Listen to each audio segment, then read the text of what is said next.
ముక్కోటేకాదశి చెయ్యడం అంటే శుద్ధోపవాస ప్రథమ నిర్జలోపవాసమే.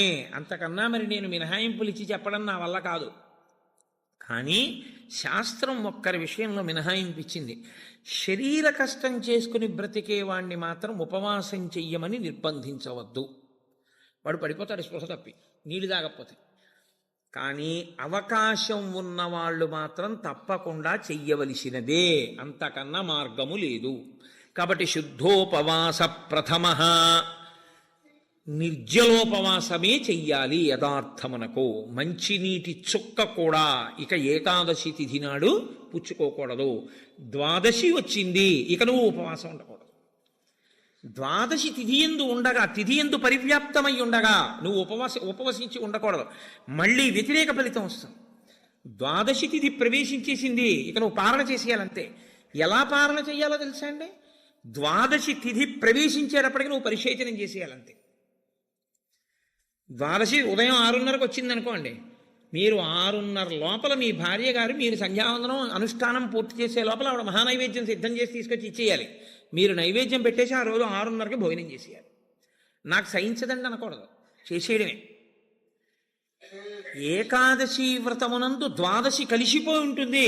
నేను చెప్పింది అబద్ధమైతే అంబరీషోపాఖ్యానం అబద్ధమే, అంబరీషోపాఖ్యానం అబద్ధమైతే వ్యాసుడే అబద్ధం. కాబట్టి నేను చెప్పింది నిజం.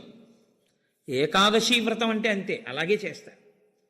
ఇలా కాని చెయ్యగలిగితే ముక్కోటేకాదశి నాడు నీకు నేను 3 కోట్ల ఏకాదశులు చేసిన ఫలితాన్ని నీ ఖాతాలో వేసేస్తాను. ఎందుకో తెలుసా? 1, శరీరమును క్లేశపెట్టావు. 2, మనసును ఏకాగ్రతతో నిలబెట్టావు. కాబట్టి ఏం చేయాలంటే మార్చి మార్చి మార్చి మార్చి మార్చి మార్చి భగవత్ కథ యందు కూర్చోవాలి. మరి ఇక దేనికి లేవాలి?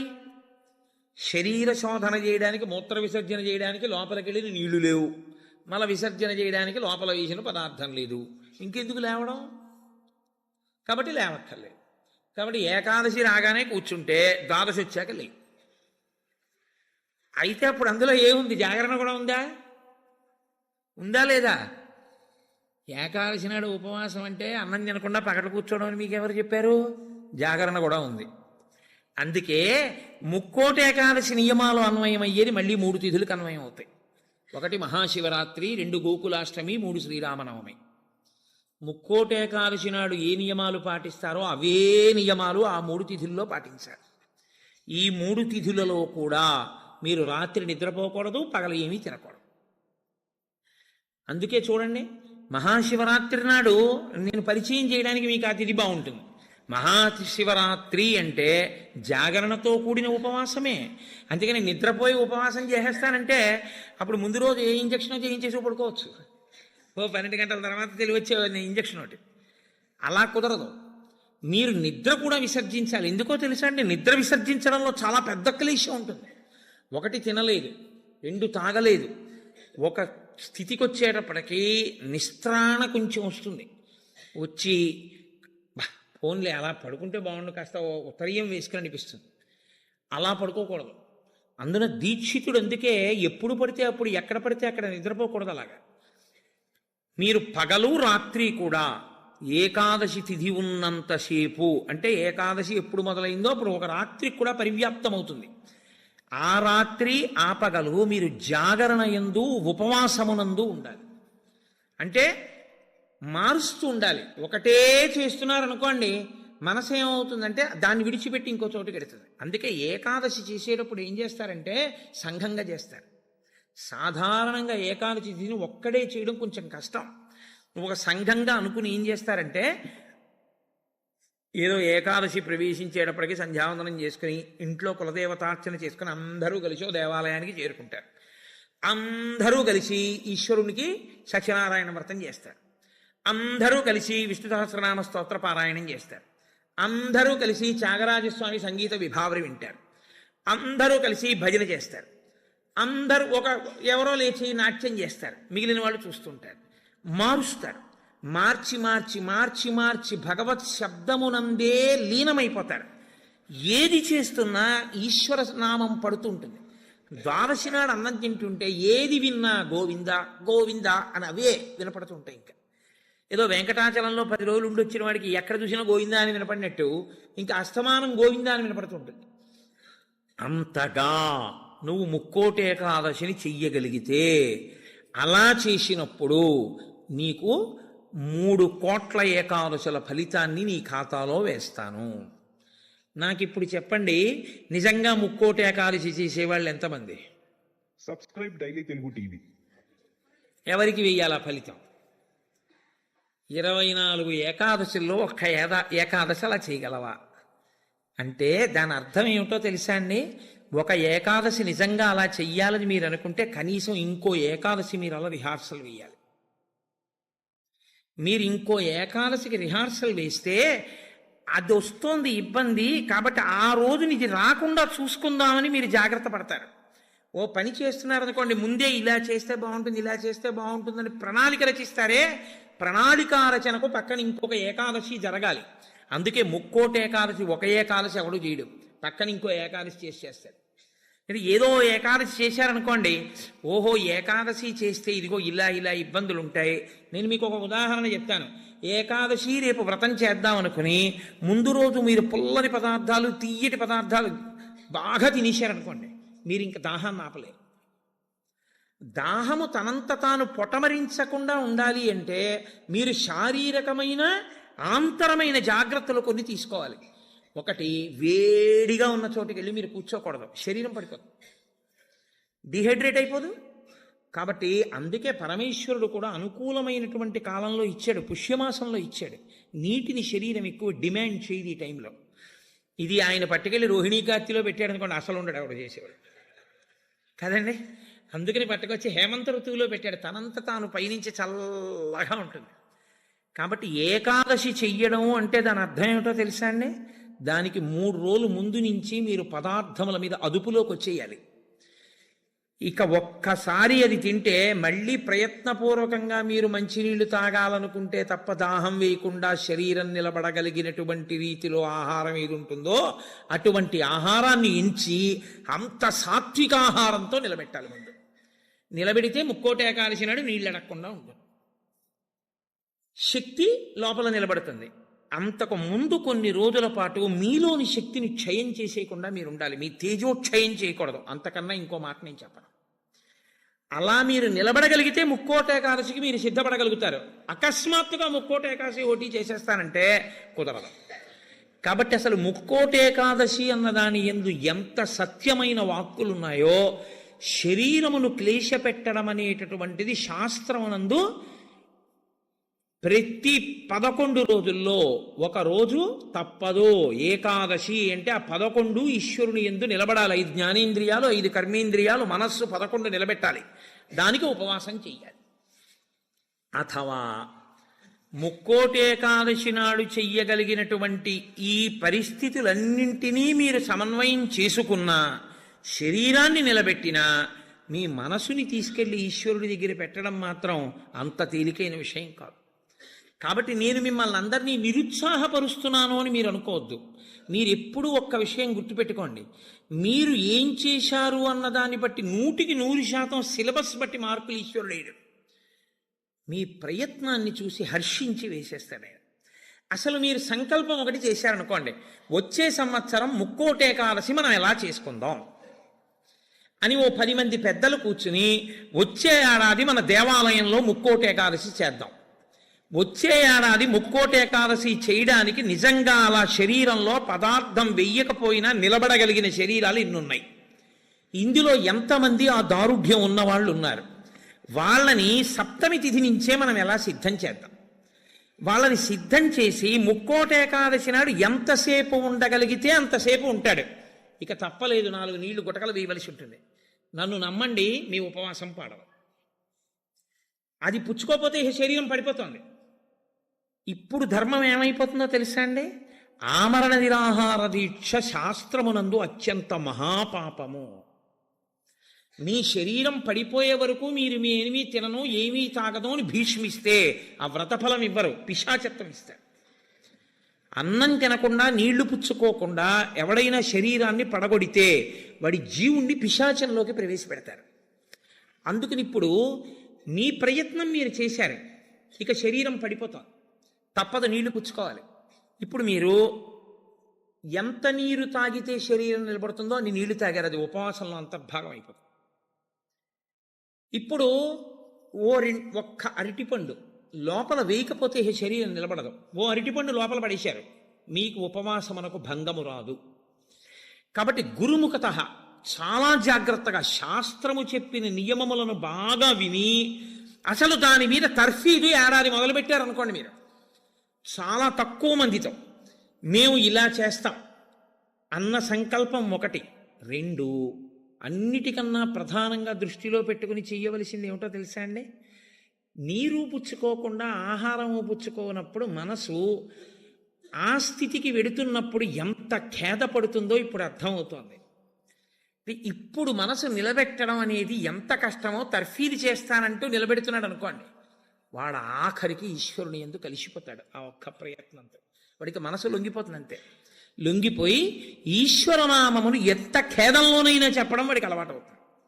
దీనికి ముక్కోటి ఏకాదశి వచ్చింది. అయితే ముక్కోటి ఏకాదశి నాడు జరిగేటటువంటి క్రతువులలో ఒక భాగంగా ఉత్తరద్వార దర్శనము అని ఒకటి ఉంటుంది. ఇది మళ్ళీ సంప్రదాయంలో ఒక్క వైష్ణవ దేవాలయాల్లోనే. అసలు ఇంకా నేను పరమ సత్యం చెప్పవలసి వస్తే ఇది యథార్థమునకు ఒక్క శ్రీరంగ క్షేత్రమునకే సంబంధించింది. అందుకే ఉత్తర ద్వారం తీయడం అన్నది ఒక్క శ్రీరంగ క్షేత్రానికే ఉంది. అసలు నిజానికి మిగిలిన క్షేత్రాల్లో ఉత్తర ద్వారాలు తీయడాలనే మాటలు లేవు. కాలక్రమంలో ఏమైందంటే అందరూ శ్రీరంగ క్షేత్రానికి వెళ్ళి ఇన్ని కోట్ల మంది ఉత్తర ద్వార ప్రవేశం చేయలేరు. కాబట్టి కొంతలో కొంత ఎక్కడ ఉన్న విష్ణు క్షేత్రాన్ని అక్కడే శ్రీరంగ క్షేత్రంగా భావన చేసి రంగనాథుణ్ణి స్మరిస్తూ ఉత్తర ద్వారంలోంచి వెడతారు. ఉత్తర ద్వారంలోంచి ఆ రోజున శ్రీ మహావిష్ణువు ఏమీ చెయ్యలేనివాడు, అన్ని విధాల ఇంకా అసలు నేను ఈశ్వర ఏమీ చెయ్యలేను, నువ్వే నాకు ఆధారం, నువ్వే నన్ను తీసుకుపో అన్నవాణ్ణి ఉత్తర ద్వారం తెరిచి తనతో తీసుకుపోతాడు. ఉత్తర ద్వారం తీస్తే మీరు ఎటువైపు పెడతారు? సబ్స్క్రైబ్ డైలీ తెలుగు ఉత్తరానికి పెడతారు కదండి. ఉత్తర ద్వారం ఎందుకు తీయడం? దక్షిణ ద్వారం తీయకూడదా, తూర్పు ద్వారం తీయకూడదా? తూర్పు మంచిది కదా, మరి ఉత్తర ద్వారం ఎందుకు? మీరు యథార్థాన్ని గమనిస్తే ఉత్తరాన ఏముంటుందో తెలుసా అండి?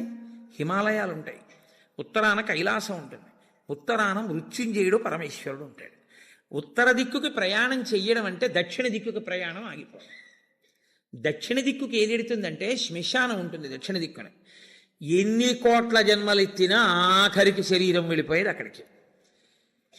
ఎవడు ఈశ్వరుడితో పాటు ఉత్తినే ఉత్తరద్వారంలోంచి వెళ్ళడం కాదు, అసలు నిజంగా ఉత్తరద్వారంలోంచి వెళ్ళడం అంటే ఏమిటో తెలుసా అండి? ఈశ్వరుడి పల్లకి వెళ్ళి పల్లకి వెంట వీళ్ళు వెళ్ళాలి. అసలు శాస్త్రం అది. ఈశ్వరుడికి ఆ రోజున అర్చన చేసి పల్లకీ పట్టుకుని పల్లకీని తీసుకెడతారు ఉత్తరద్వారంలోంచి, ఆయనతో వెళ్ళాలి. నువ్వు తినే ఉత్తరద్వారంలోంచి వెళితే నీకేం వస్తుంది? ఆయన వెళ్ళిన ఉత్తరద్వారంలోంచి వెళ్ళాలనుకోవాలి. అథవా అసలు నిజంగా వెళ్ళవలసింది ఏమిటంటే ఈశ్వరుడితో వెళ్ళాలి.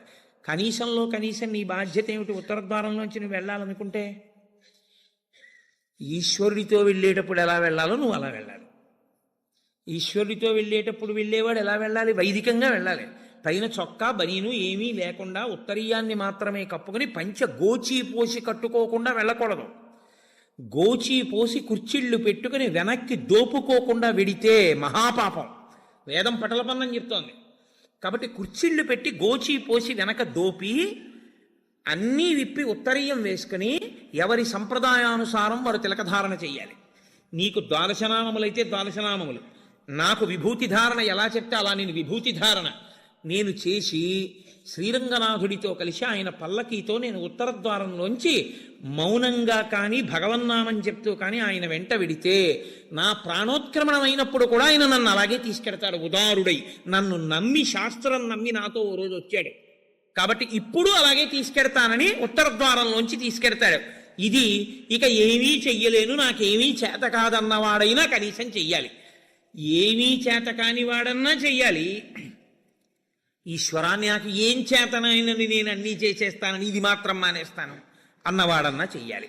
అందుకే శివాలయంలో ఎందుకు ఉండదో తెలుసా అండి? ఉత్తరద్వారంలోంచి వెళ్ళేది అక్కడికే కాబట్టి ఇంకా మళ్ళీ శివాలయంలో ఉత్తరద్వారం ఎందుకు? అంత శివకేశవ అభేదంగా ఉంటుంది ముక్కోటి ఏకాదశి యథార్థమునకు. కాబట్టి ముక్కోటి ఏకాదశి తిథి అంత గొప్పవై ఉంటాయి. అందుకని ఉత్తర ద్వార ప్రవేశం చేస్తారు.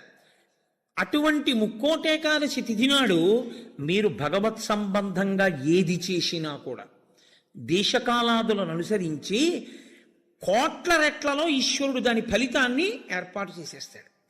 మీరు రామచంద్రమూర్తిని నించోపెట్టి పంచామృతాలతో అభిషేకం చేశారనుకోండి, 3 కోట్ల పర్యాయములు అభిషేకం చేసిన తరువాత ఆ మూర్తి ఎంత తేజస్సుతో నిలబడుతుందో అంత తేజస్సుతో నిలబడిపోతుంది అక్కడ. ఇప్పుడు ఆ వంశానికి ఆ దేవాలయానికి ఎంత శక్తి వచ్చేసిందో మీరు ఆలోచించండి.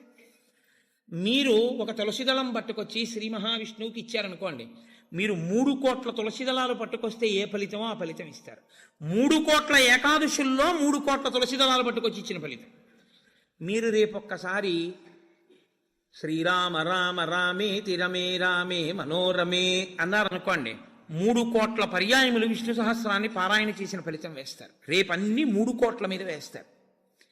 రేపు మీరేమీ చేయలేదనుకోండి, 3 కోట్ల పాపాలు చేసిన ఫలితం వేస్తారు. మరి అంతే కదండి. 100 మంది పరీక్ష కడితే 30 మంది పాస్ అయ్యారని నేనంటే 70 మంది ఏమైనట్టు? ఫెయిల్ అయినట్టేగా. మరి ఏమీ చెయ్యని వాడు ఏమైనట్టు? పాపాన్ని పొందినట్టు కదా 3 కోట్ల పాపాలని. కాబట్టి ఉత్తర ద్వార దర్శనము చెయ్యాలి, ఉపవాసము చెయ్యాలి. ఇందులో ఎవరెవరు ఏ మినహాయింపులో కెడతారో మినహాయింపును అనుభవించినా తాను చెయ్యగలిగింది చెయ్యాలి. నేను ఏమీ చెయ్యలేని వాడిని అనడానికి మాత్రం నీకేమీ లేదు. నువ్వు అసలు కదలలేని వాడి అయితే ఇంట్లో కూర్చుని గోవిందనామైనా చెప్పాలి. కాబట్టి రేపొక్క రోజు ఉదయం నుంచి కనీసం రాత్రి నిద్రపోయే వరకు జాగరణ చేయకపోయినా, నిద్రపోయే వరకు భగవన్నామమునందు మాత్రమే నిబద్ధుడయ్యుంటే అంతకన్నా భాగ్యమే ఉంటుంది. గురు పాదుక, మీరు ఎప్పుడు ఒక విషయాన్ని జ్ఞాపకం పెట్టుకోవాలి. గురు పాదుకకి ఎందుకు పూజ? చెప్పులకి పూజ లేదుగా లోకంలో. ఒక రామచంద్రమూర్తి పాదుకలకి చేశారు. నన్ను గౌరవించవచ్చు, నా చెప్పుల్ని ఎవరు గౌరవిస్తారు? కోటేశ్వరారు, మీరు కట్టి విప్పిన పంచి ఇవ్వండి అని అడిగిన వాళ్ళు ఉన్నారు నన్ను. మీరు వేసుకు విప్పిన చెప్పులు ఇవ్వండి అని నన్ను ఎవరు అడగకూడదు కూడా. నేను అంత గొప్పవాడిని ఏం కాను. కానీ గురుపాదుకలను ఇస్తారు. ఎందుకో తెలుసా అండి?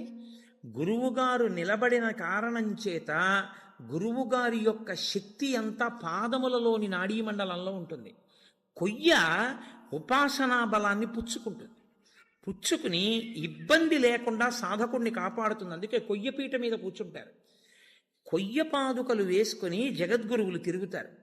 వారి పాదములలో ఏ అనుగ్రహ శక్తిని పొంది ఉంటాయో ఆ అనుగ్రహ శక్తి ఆ కొయ్య పాదుకలలోకి కూడా దిగుతుంది. పాదుకలకి పూజ ఒకటి, పాదములకు పూజ ఒకటి కాదు. పాదుకా పూజయే పాద పూజ. పాద పూజ కన్నా పాదుకా పూజ గొప్పది. ఎందుకో తెలుసా అండి? పాదాలకి పూజ చేయడంలో కనీసం నీ అహంకారం అడ్డు రాకుండా ఉంటుంది. ఆయన మహాత్ముడు రావు, ఒకసారి నమస్కారం పెడదా ఉంటాం. ఆయన వేసుకు విప్పిన పాదుకలు రా అని నమస్కారం పెట్టాలంటే నువ్వు బాగా అహంకార పరిత్యాగం చేసి ఉండాలి. అప్పుడు నీ యందు గురుకటాక్షం బాగా ప్రసరిస్తుంది. ఎవరికి గురుకటాక్షం ప్రసరిస్తుందో వారికి పరబ్రహ్మమే అనుగ్రహిస్తుంది. తప్పకుండా ఇది మాత్రం మీరు చెయ్యండి. చెయ్యడం చేత మీరు ప్రత్యేకంగా కోరకపోయినా మీ మనసులో ఏది ఉంటుందో అది తీరుతుంది అని చెప్తాయి శాస్త్రాలు. ఏకాదశి వ్రతం ఎవరి కొరకు? ఎవరి కొరకు? వారి కొరకే. నేను చేసుకున్న పాపపుణ్యాలు పోవాలి అంటే ఈ శరీరంతోనే నేను పోగొట్టుకోవాలి. కాబట్టి బాగా సుఖపడేవాడు ఎవడో వాడు ఎక్కువ జాగ్రత్తగా ఉండాలని చెప్తోంది శాస్త్రం. ఎందుకో తెలుసా అండి? జీవుడి ఖాతాలోకి మళ్ళీ తేవాలి. ఏకాదశి వ్రతం చెయ్యను అన్నాడు అనుకోండి, మనుష్య జన్మ యొక్క సార్థకత రాదు. ఏకాదశి వ్రతం జంతువుకుందా? లేదు, మనుష్యునికే ఉంది. ఈశ్వర పథంలో నడవడానికి అనువైనటువంటి ఉపాధి ఒక్క మనుష్య ఉపాధి మాత్రమే. ఎవరు శరీరాన్ని ప్రయత్నపూర్వకంగా క్లేశ పెడతారో వారు మాత్రమే ఏకాదశి వ్రతమును చెయ్యగలరు. అందుకే ప్రతి శుక్లపక్షంలో ఈశ్వరుడు కృష్ణపక్షంలో ఏకాదశి తిథిని ఎందుకు నిర్ణయం చేశాడో తెలుసా అండి? మనకి నోము వ్రతము అని 2 మాటలు కొంచెం జాగ్రత్తగా పరిశీలనం చేయవలసి ఉంటుంది. నోము అన్న మాట స్త్రీలకి సంబంధించి ఉంటుంది సాధారణంగా. వ్రతము అన్న మాట దంపతులకు సంబంధించి ఉంటుంది. దంపతులకు సంబంధించి ఉంటుంది కాబట్టి వివాహానంతరము మాత్రమే వ్రతములు ఉంటాయి. నోములు వివాహ పూర్వము ఉంటాయి, వివాహానంతరము ఉంటాయి. వివాహ పూర్వము నోము చేసుకునే ముందు దాని ఫలసిద్ధికి చేయవలసినది ఏది అంటే ఆడపిల్ల తల్లిదండ్రులకు నమస్కరించి తండ్రి గారి అనుమతి తీసుకుని నోము చెయ్యాలి. వివాహానంతరము ఆడపిల్ల నోము చేస్తే భర్త గారి పాదములకు నమస్కరించి భర్త అనుమతి తీసుకుని చెయ్యాలి. స్కాంద పురాణంలో దీని మీద ఒక పెద్ద ఆఖ్యానం ఒకటి ఉంది. ఒక వ్యక్తికి 2 భార్యలు.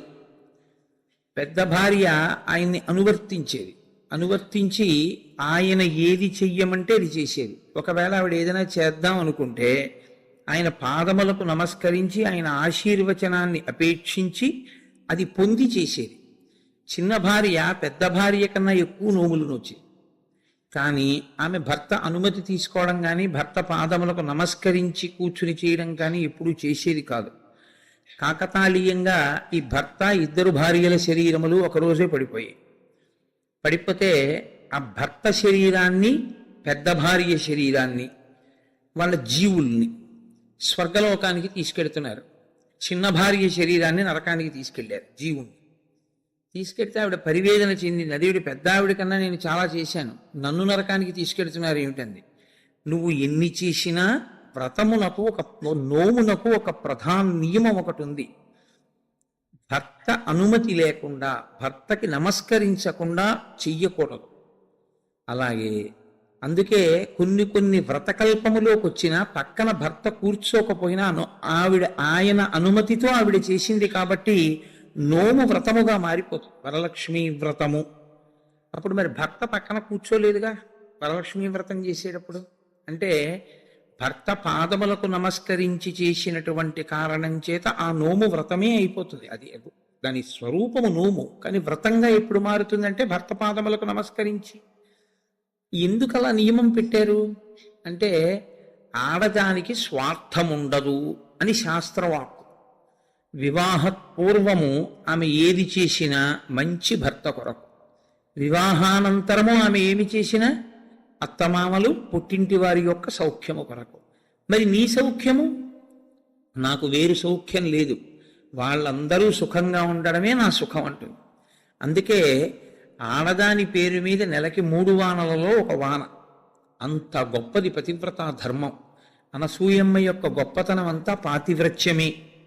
అటువంటి నోములు కొన్ని, వ్రతములు కొన్ని. వ్రతములు అనేకమైనటువంటి వ్రతములు. మీరు ఆ సిద్ధి విఘ్నేశ్వర వ్రతం దగ్గర నుంచి వరలక్ష్మీ వ్రతం, ఋషి పంచమి వ్రతం, పౌష్య వ్రతం, ఎన్ని వ్రతాలు ఉంటాయో. ఇన్ని వ్రతాలు చేసేది దీని కొరకు అంటే 1 కామ్యసిద్ధి, 2 చిత్తశుద్ధి. ఏ కోరిక లేకపోతే చిత్తశుద్ధి కొరకు చేసినట్టు, ఏదైనా కోరికతో చేస్తే కామ్యంతో చేసినట్టు. రెండిటినీ అనుగ్రహించగలిగి ఉంటాయి. ఇలా రెండిటిని అనుగ్రహించగలిగినటువంటి వ్రతములు మీరు ఏ కోరిక కోరుకోకపోయినా తప్పకుండా ఇది మాత్రం మీరు చెయ్యండి. చెయ్యడం చేత మీరు ప్రత్యేకంగా కోరకపోయినా మీ మనసులో ఏది ఉంటుందో అది తీరుతుంది అని చెప్తాయి శాస్త్రాలు. నేను మీకు ఒక ఉదాహరణ చెప్పాలంటే, వరలక్ష్మీ వ్రతాన్ని ప్రత్యేకమైన కోరికతో ఎవరు చెయ్యరు. వరలక్ష్మీ వ్రతం చేసేస్తారంతే. ఎందుకు వరలక్ష్మీ వ్రతం చేసేస్తారు అంటే దానికి ఒకటే ఫలితం, భర్త దీర్ఘాయుష్మంతుడవడం, పిల్లలు సుఖంగా ఉండడం. ఈ 2 ప్రత్యేకంగా కోరి వ్రతం ఏ ఆడది చెయ్యదు. ప్రతి ఆడదానికి ఉండే కోరిక ఈ 2. కాబట్టి వరలక్ష్మీ వ్రతం ప్రత్యేకంగా చెయ్యాలా కోరికతో, లేకపోతే ఏ కోరిక లేకపోయినా చెయ్యాలా అంటే ఆ కోరిక నీకు ఎప్పుడూ ఉంటుంది కాబట్టి వరలక్ష్మీ వ్రతం చేయడమే. కానీ వ్రతములలో కన్నిటికీ విలక్షణమైనటువంటి వ్రతం ఏకాదశి వ్రతము ఒక్కటే. ఏకాదశి వ్రతం బ్రహ్మచారి చెయ్యాలి, గృహస్థు చెయ్యాలి, వానప్రస్థు చెయ్యాలి, సన్యాసి చెయ్యాలి. 4 చేస్తారు. పైగా మీకు తిథుల యొక్క నిర్ణయం చేత నైమిత్తికములు అని పిలుస్తారు. తిథులు అన్ని సంప్రదాయముల వాళ్ళు ఆ తిథులు చేయరు. సుబ్రహ్మణ్య షష్ఠి వచ్చిందనుకోండి, వైష్ణవులు చెయ్యాలి అని నియమం ఏం లేదు. అలాగే మహాశివరాత్రి వచ్చిందనుకోండి, వైష్ణవులు చెయ్యాలి అని నియమం ఏం లేదు. ఒక్కొక్కసారి హయగ్రీవ జయంతి అని వచ్చిందనుకోండి, స్మార్తులందరూ చెయ్యాలి అని నియమం ఏం లేదు. విశ్వక్సేన జయంతి అని వచ్చిందనుకోండి, అందరూ స్మార్తులు చెయ్యరు. విఘ్నేశ్వర చతుర్థి వచ్చిందనుకోండి, శాక్తేయులు కానీ వైష్ణవులు కానీ చెయ్యాలి అని పట్టుదలతో చేయడం కనపడదు. కానీ ఏకాదశి వ్రతం మాత్రం అన్ని సంప్రదాయముల వాళ్ళు చెయ్యాలి, అన్ని సంప్రదాయముల వాళ్ళు చెయ్యాలి, అన్ని ఆశ్రమముల వాళ్ళు చెయ్యాలి. అంత గొప్ప వ్రతం ఏదైనా ఉంటే అది ఏకాదశి వ్రతం ఒకటే. ఆ ఏకాదశి ప్రతి నెలలోనూ శుక్లపక్షంలో ఒక ఏకాదశి వస్తుంది, కృష్ణపక్షంలో ఒక ఏకాదశి వస్తుంది. కాబట్టి 12 నెలలలో 12 × 2 24 ఏకాదశులు వస్తాయి. ఈ 24 ఏకాదశుల్లో ఏ ఏకాదశి నాడు వ్రతం చెయ్యాలి అంటే 24 ఏకాదశులు వ్రతం చెయ్యాలి. ఒకవేళ 24 ఏకాదశులు కాకుండా అధిక మాసం వస్తే, అధిక మాసంలోని శుక్లపక్ష కృష్ణపక్షాల్లో వచ్చేటటువంటి ఏకాదశి తిథుల యందు కూడా వ్రతం చేయాలి. కాబట్టి ఏకాదశి తిథి నాడు చేయవలసినటువంటి వ్రతానికి మాత్రం ఎక్కడా శాస్త్రములలో ఏ ఆశ్రమము వారికి మినహాయింపు లేదు, అందరూ చేయవలసిందే. ఒక్కొక్క ఏకాదశిని ఒక్కొక్క పేరుతో పిలుస్తారు. ఉదాహరణకి పుత్రైకేకాదశి అని ఒక ఏకాదశి 24 ఏకాదశుల్లో. కానీ మనకి ప్రత్యేకించి ఈ పుష్యమాసంలో వచ్చేటటువంటి ఏకాదశి ముక్కోటి ఏకాదశి అని పిలుస్తారు. ముక్కోటి ఏకాదశి అని పిలిస్తే దాని వెనక రహస్యం ఏమిటి అసలు? ముక్కోటి ఏకాదశి అంటే 3 కోట్ల ఏకాదశి. పోనీ దేవతల సంఖ్య చూద్దామా, 33 కోట్లు. 3 కోట్లు కాదు. మరి ముక్కోటి ఏకాదశి అన్న పేరు అసలు ఎందుకు వచ్చింది? 3 కోట్ల ఏకాదశి అన్న పేరు రావడానికి కారణం ఏమిటి అంటే, ఏ ఏకాదశిని విడిచిపెట్టి ఉండడానికి వీలు లేనటువంటి స్థితిలో ఏకాదశి చేయకుండా జీవించేసేవాళ్ళం మనం. ఏ ఆశ్రమంలోనూ కూడా బ్రహ్మచారిగా ఉండగాను ఏకాదశి లేదు, గృహస్థుగాను ఏకాదశి లేదు.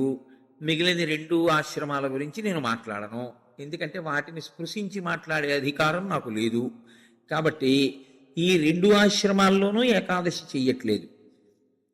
మరి అంత గొప్ప ఏకాదశి వ్రతాన్ని చెయ్యకపోతే పాడైపోతున్నాడు. కాబట్టి ఏ ఏకాదశి నాడు వ్రతం చేస్తే 3 కోట్ల ఏకాదశులు చేసినటువంటి ఫలితం వస్తుందో ఆ ఏకాదశికి ముక్కోటి ఏకాదశి అని పేరు. కాబట్టి 3 కోట్ల ఏకాదశులు చెయ్యడము అంటే ఈ ఉపాధితో ఉండగా చేసేవి 3 కోట్ల ఏకాదశులు ఒక్కనాటికి ఉండవు. ఈ ఉపాధి కాకుండా ఇత పూర్వం పొందినటువంటి తిర్యక్ ఉపాధులు కానీ, హీనోపాధులు కానీ, జంతువులు మొదలైనటువంటి ఉపాధులు కానీ వాటికి ఏకాదశి వ్రతం లేదు. మరి 3 కోట్ల ఏకాదశులు నువ్వు చేసినట్టు అన్న ఫలితాన్ని మీకు ఎలా ఇస్తారు అంటే, ఈ శరీరంతో 3 కోట్ల ఏకాదశులు చేయడానికి కావలసిన నాళ్ళు బ్రతకడానికి ఆయుర్దాయాన్ని ఈశ్వరుడు నీకు ఇస్తే, 3 కోట్ల ఏకాదశులు చెయ్యగలిగితే నిరంతరంగా ఎంత పెద్ద ఫలితం నీకు సంప్రాప్తిస్తుందో అంత పెద్ద ఫలితాన్ని ఈశ్వరుడు అనుగ్రహించి సంవత్సరంలో కనీసం ముక్కోటి ఏకాదశి చేసినటువంటి వాడి ఖాతాలో వేస్తాడు. అంటే నైమిత్తిక తిథిగా ముక్కోటి ఏకాదశి అంత విశేషమైనటువంటి స్థితిని పొంది ఉంటుంది. ముక్కోటి ఏకాదశి నాడు ఏం జరిగితే ఈశ్వరుడు ఈ స్థితిని ఇచ్చాడు? ముక్కోటి ఏకాదశి నాడు 2 జరిగాయి అని చెప్తారు. ఒకటి, అమృతం పాలసముద్రంలోంచి పైకొచ్చి. 2, ముక్కోటి ఏకాదశి నాడే పరమేశ్వరుడు హాలాహలాన్ని భక్షణ చేశాడు. పరమేశ్వరుడు లోకం కోసం హాలాహలాన్ని భక్షించాడు కాబట్టి ఆ రోజున మేమేమీ తినకుండా ఉంటామంటారు శైవులు. అమృతాన్ని లోకం కోసం ఉత్పాదించి మహాకూర్మంగా పాలసముద్రంలో పడుకుని తన వీపు అంత ఉరుసుకుపోతున్నా దేవతలకు అమృతోత్పాదనం చేసి వాళ్ళని కాపాడి రాక్షసుల్ని మోహిని రూపంలో నిగ్రహించాడు కాబట్టి విష్ణు స్వరూపం కోసం మేము ఉపవాసం ఉంటున్నామంటారు వైష్ణవులు. విష్ణువు అంత గొప్ప స్థితిని పొంది దేవతలకి రాక్షసులకి అమృతాన్ని పంచేటప్పుడు రాక్షసులకు చిక్కకుండా దేవతలకి పంచడానికి కావలసిన మోహ పెట్టగలిగినంత సౌందర్యాన్ని అమ్మవారిని ఉపాసన చేసి పంచగలిగాడు కాబట్టి అమ్మవారు ఈ అదృష్టాన్ని కల్పించింది కాబట్టి మేము ఉపవాసం ఉంటామంటారు శాక్తేయులు. అసలు ఇన్ని కార్యాలు జరిగాయి అంటే ఏ విఘ్నం లేకుండా చేసిన వాడు మా గణపతే కాబట్టి మేము ఈ రోజున ఉపవాసం ఉంటామంటారు గణాపత్యుడు. ముక్కోటి ఏకాదశి నాడు మీరు చెయ్యండి అని చెప్పవలసిన అవసరం లేకుండా అన్ని సంప్రదాయముల వాళ్ళు ఉపవాసం ఉండడానికి కారణం బాహ్యంలో అది. ఆంతరమునకు సంబంధించినంత వరకు ఏకాదశి వ్రతానికి సంబంధించి ఒక గొప్ప రహస్యాన్ని శాస్త్రం ఆవిష్కరిస్తుంది. ఈ శరీరాన్ని ఇచ్చుదండంతో పోలుస్తారు. ఇచ్చుదండము అంటే చెరుకు కర్ర. అమ్మవారి చేతిలో చెరుకు కర్ర కదు పట్టుకుంటుంది. మనకి భగవంతుడిచ్చినటువంటి చాలా గొప్ప వరం ఏమిటో తెలుసా అండి? మన ముఖం మనకి కనపడకుండా చేయడం. ఒక్క సెల్ ఫోన్ దొరికితేనే వాడు మైమరిచిపోయి 2 వీలర్ మీద సెల్ ఫోన్ చెవి దగ్గర పెట్టుకుని యాక్సిడెంట్లు చేస్తున్నాడు. ఎవడి ముఖం వాడికి కనపడింది అనుకోండి, ఇంకా ఇతరాలు ఎందుకు చూస్తాడు? వాడి ముఖం వాడు చూసుకుంటూ కూర్చుంటాడు. అద్దం దొరికింది అనుకోండి, ఎందుకంత సంతోషం? ఎవడికి వాడంత అందగాడు వాడికి లేడు. ఆ అద్దం చూసుకుంటూ మురిసిపోతుంటాడు పసిపిల్లల దగ్గర నుంచి. తన స్వరూపము, స్వ అన్న మాట వాడడం కూడా మంచిది కాదు. ఎందుకంటే శంకరాచార్యులు వారు స్వరూప అన్న మాటని వేరొక చోట వాడతారు.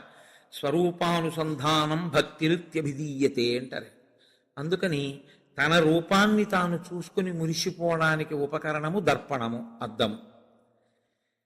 ఎప్పుడూ మనకెలా ఉంటుందంటే చెరుకు కర్రకి కింద నుంచి పై వరకు మీరు ఎక్కడ కొరకండి తీపే. అలాగే మన శరీరం అంటే కింద నుంచి పై వరకు మనకి తీపే. ఈ శరీరంలో అబ్బాయి బొట్టు పెట్టుకోరా అన్నారనుకోండి, వాడికి బొట్టు పెట్టుకోవడానికి చిన్నతనం. బొట్టు పెట్టుకుంటే వాడి అందం అంతా ఏదో పాడైపోతుందని వాడికి ఒక భ్రాంతి. అందుకని వాడు బొట్టు పెట్టుకోడు.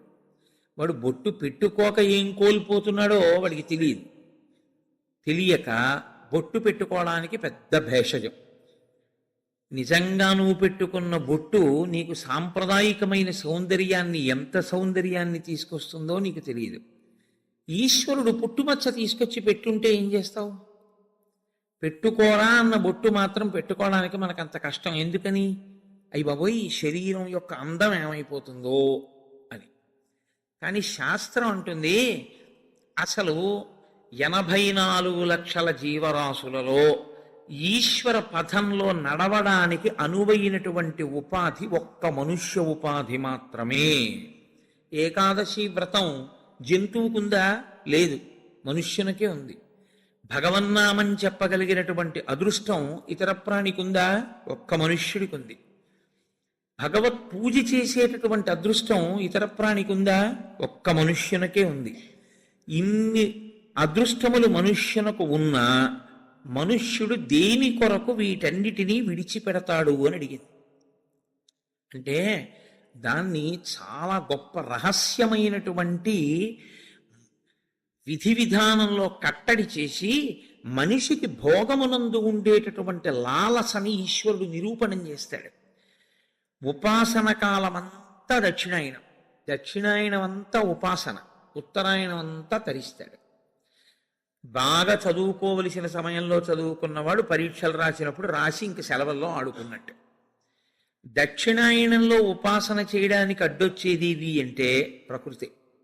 ప్రకృతి బాహ్య ప్రకృతి, ఇక్కడ ఉండేటటువంటి ప్రకృతి అంటే బ్రహ్మాండ ప్రకృతి, పిండాండ ప్రకృతి.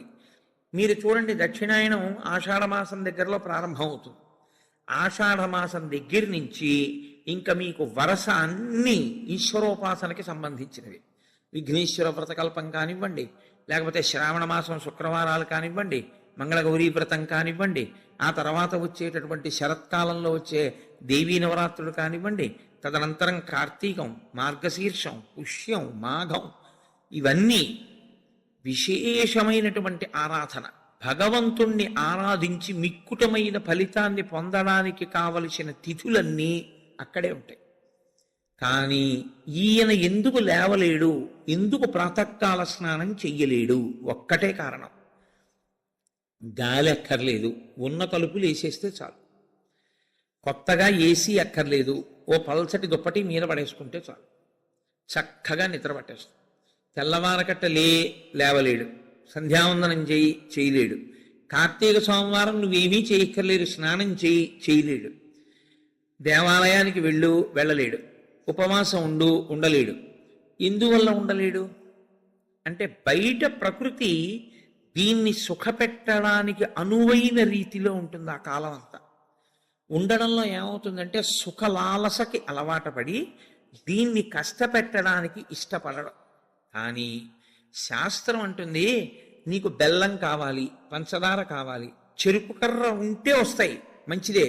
కానీ చెరుకు కర్ర ఒక్కటి అక్కడ పెట్టి నువ్వు బెల్లంగా మారు అంటే మారుతుందా? మారదు. నువ్వు పంచదారగా మారుతుందా? మారదు.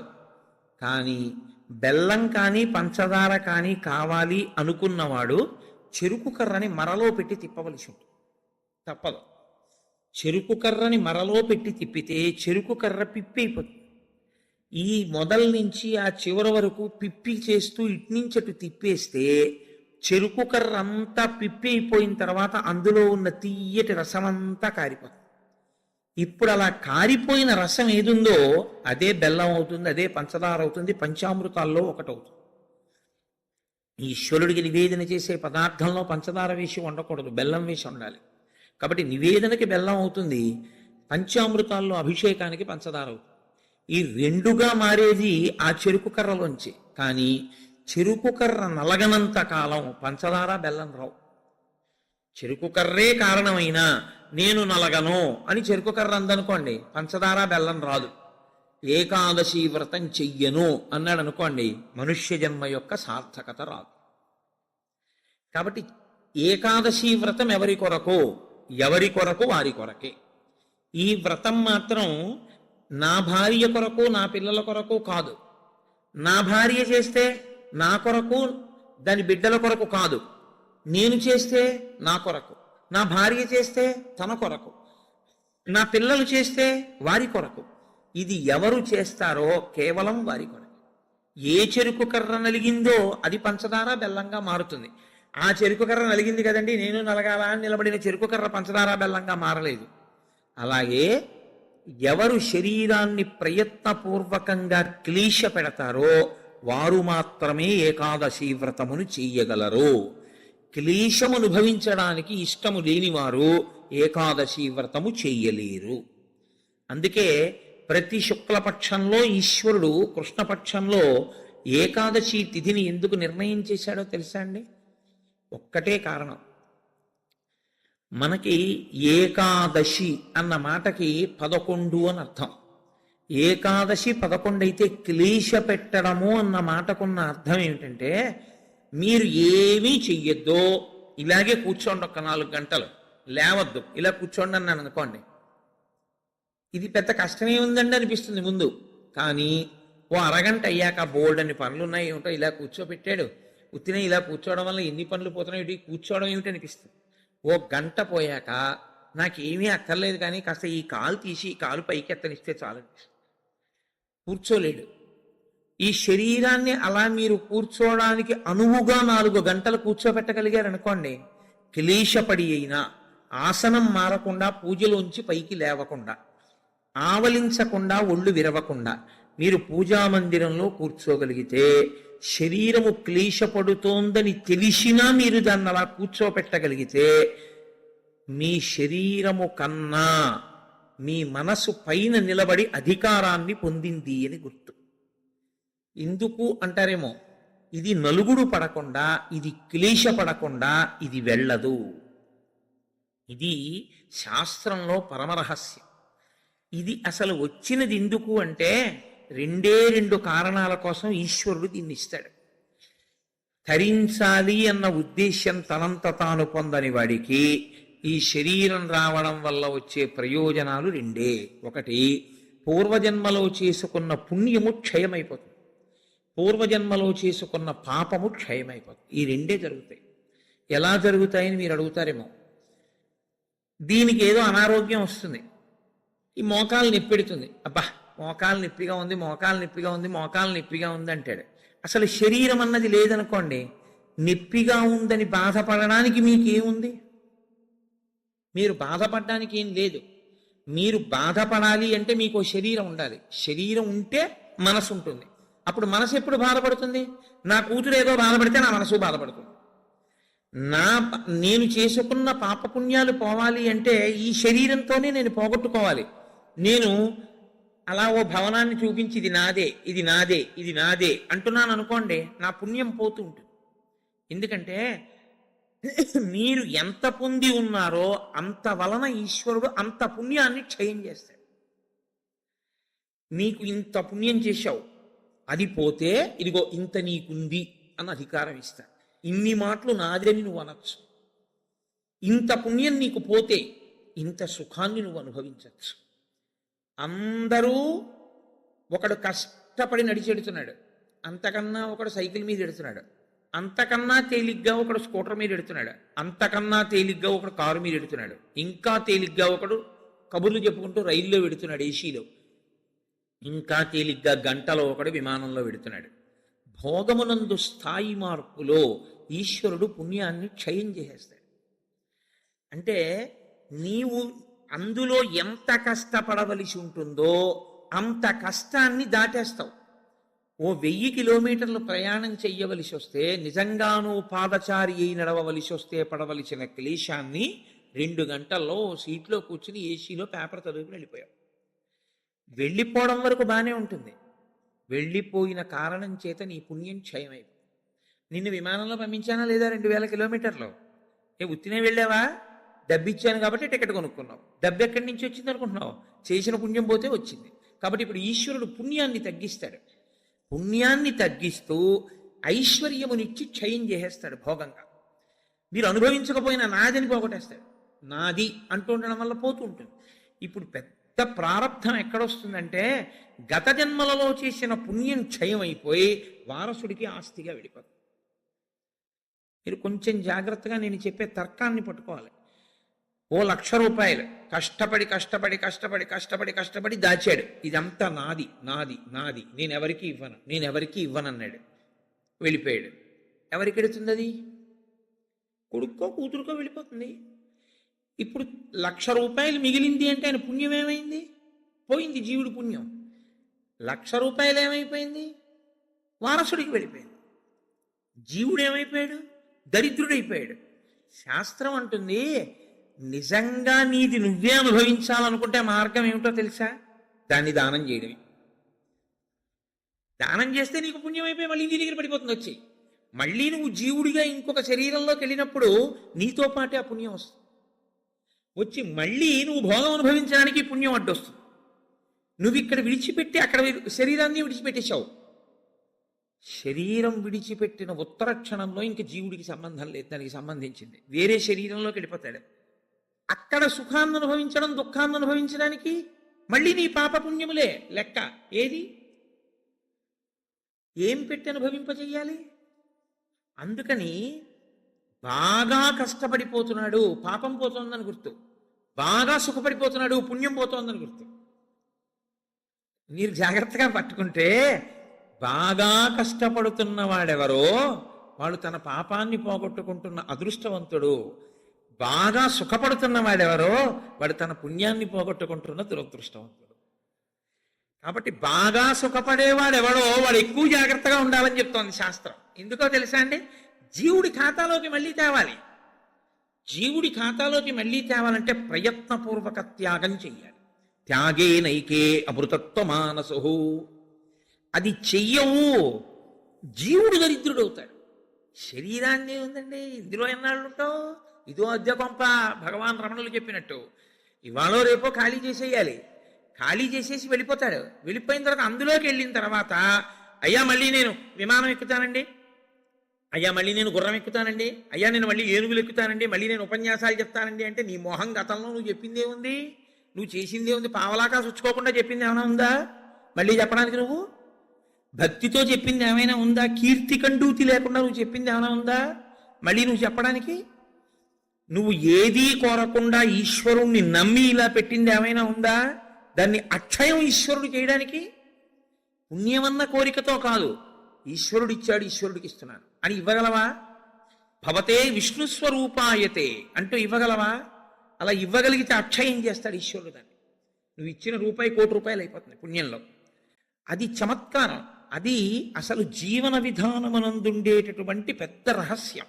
అందుకే ధర్మశాస్త్రం ఎంత దాచాలి, ఎంత ఖర్చు పెట్టాలి, ఎంత దానం చెయ్యాలి కూడా చెప్పేసి, తనకి కావలసినంత ఖర్చు పెట్టుకోనివాడు తనని తాను ఖేద పెట్టుకున్నవాడు, తనకి కావలసిన దానికన్నా ఎక్కువ ఖర్చు పెట్టినవాడు తన భవిష్యత్ తరాలకి ద్రోహం చేశాడు. తనకి కావలసిన కన్నా ఖర్చు పెట్టడం అంటే అసలు నీకున్నదంతా దానం చేయమని శాస్త్రం చెప్పదు. ఎందుకో తెలుసా అండి? గృహస్థుకి నియమం ఉంది, బిడ్డలకి విడిచిపెట్టాలి, విడిచిపెట్టకుండా వెళ్ళకూడదు. కానీ 3వ వంతు మాత్రం దానం చేసుకోకపోతే జీవుడు పాడైపోతాడు. పుణ్యం పోయింది, మళ్ళీ పుణ్యం ఏది జీవుడి ఖాతాలో? అందున అసలు ఏ ప్రతిఫలాపేక్ష లేకుండా ఈశ్వరుడు ఇచ్చాడు, ఈశ్వరుడు కొరకు అంటూ ఇచ్చిన వాడిది 1 కోటి చేస్తూ పెడతాడు ఈశ్వరుడు.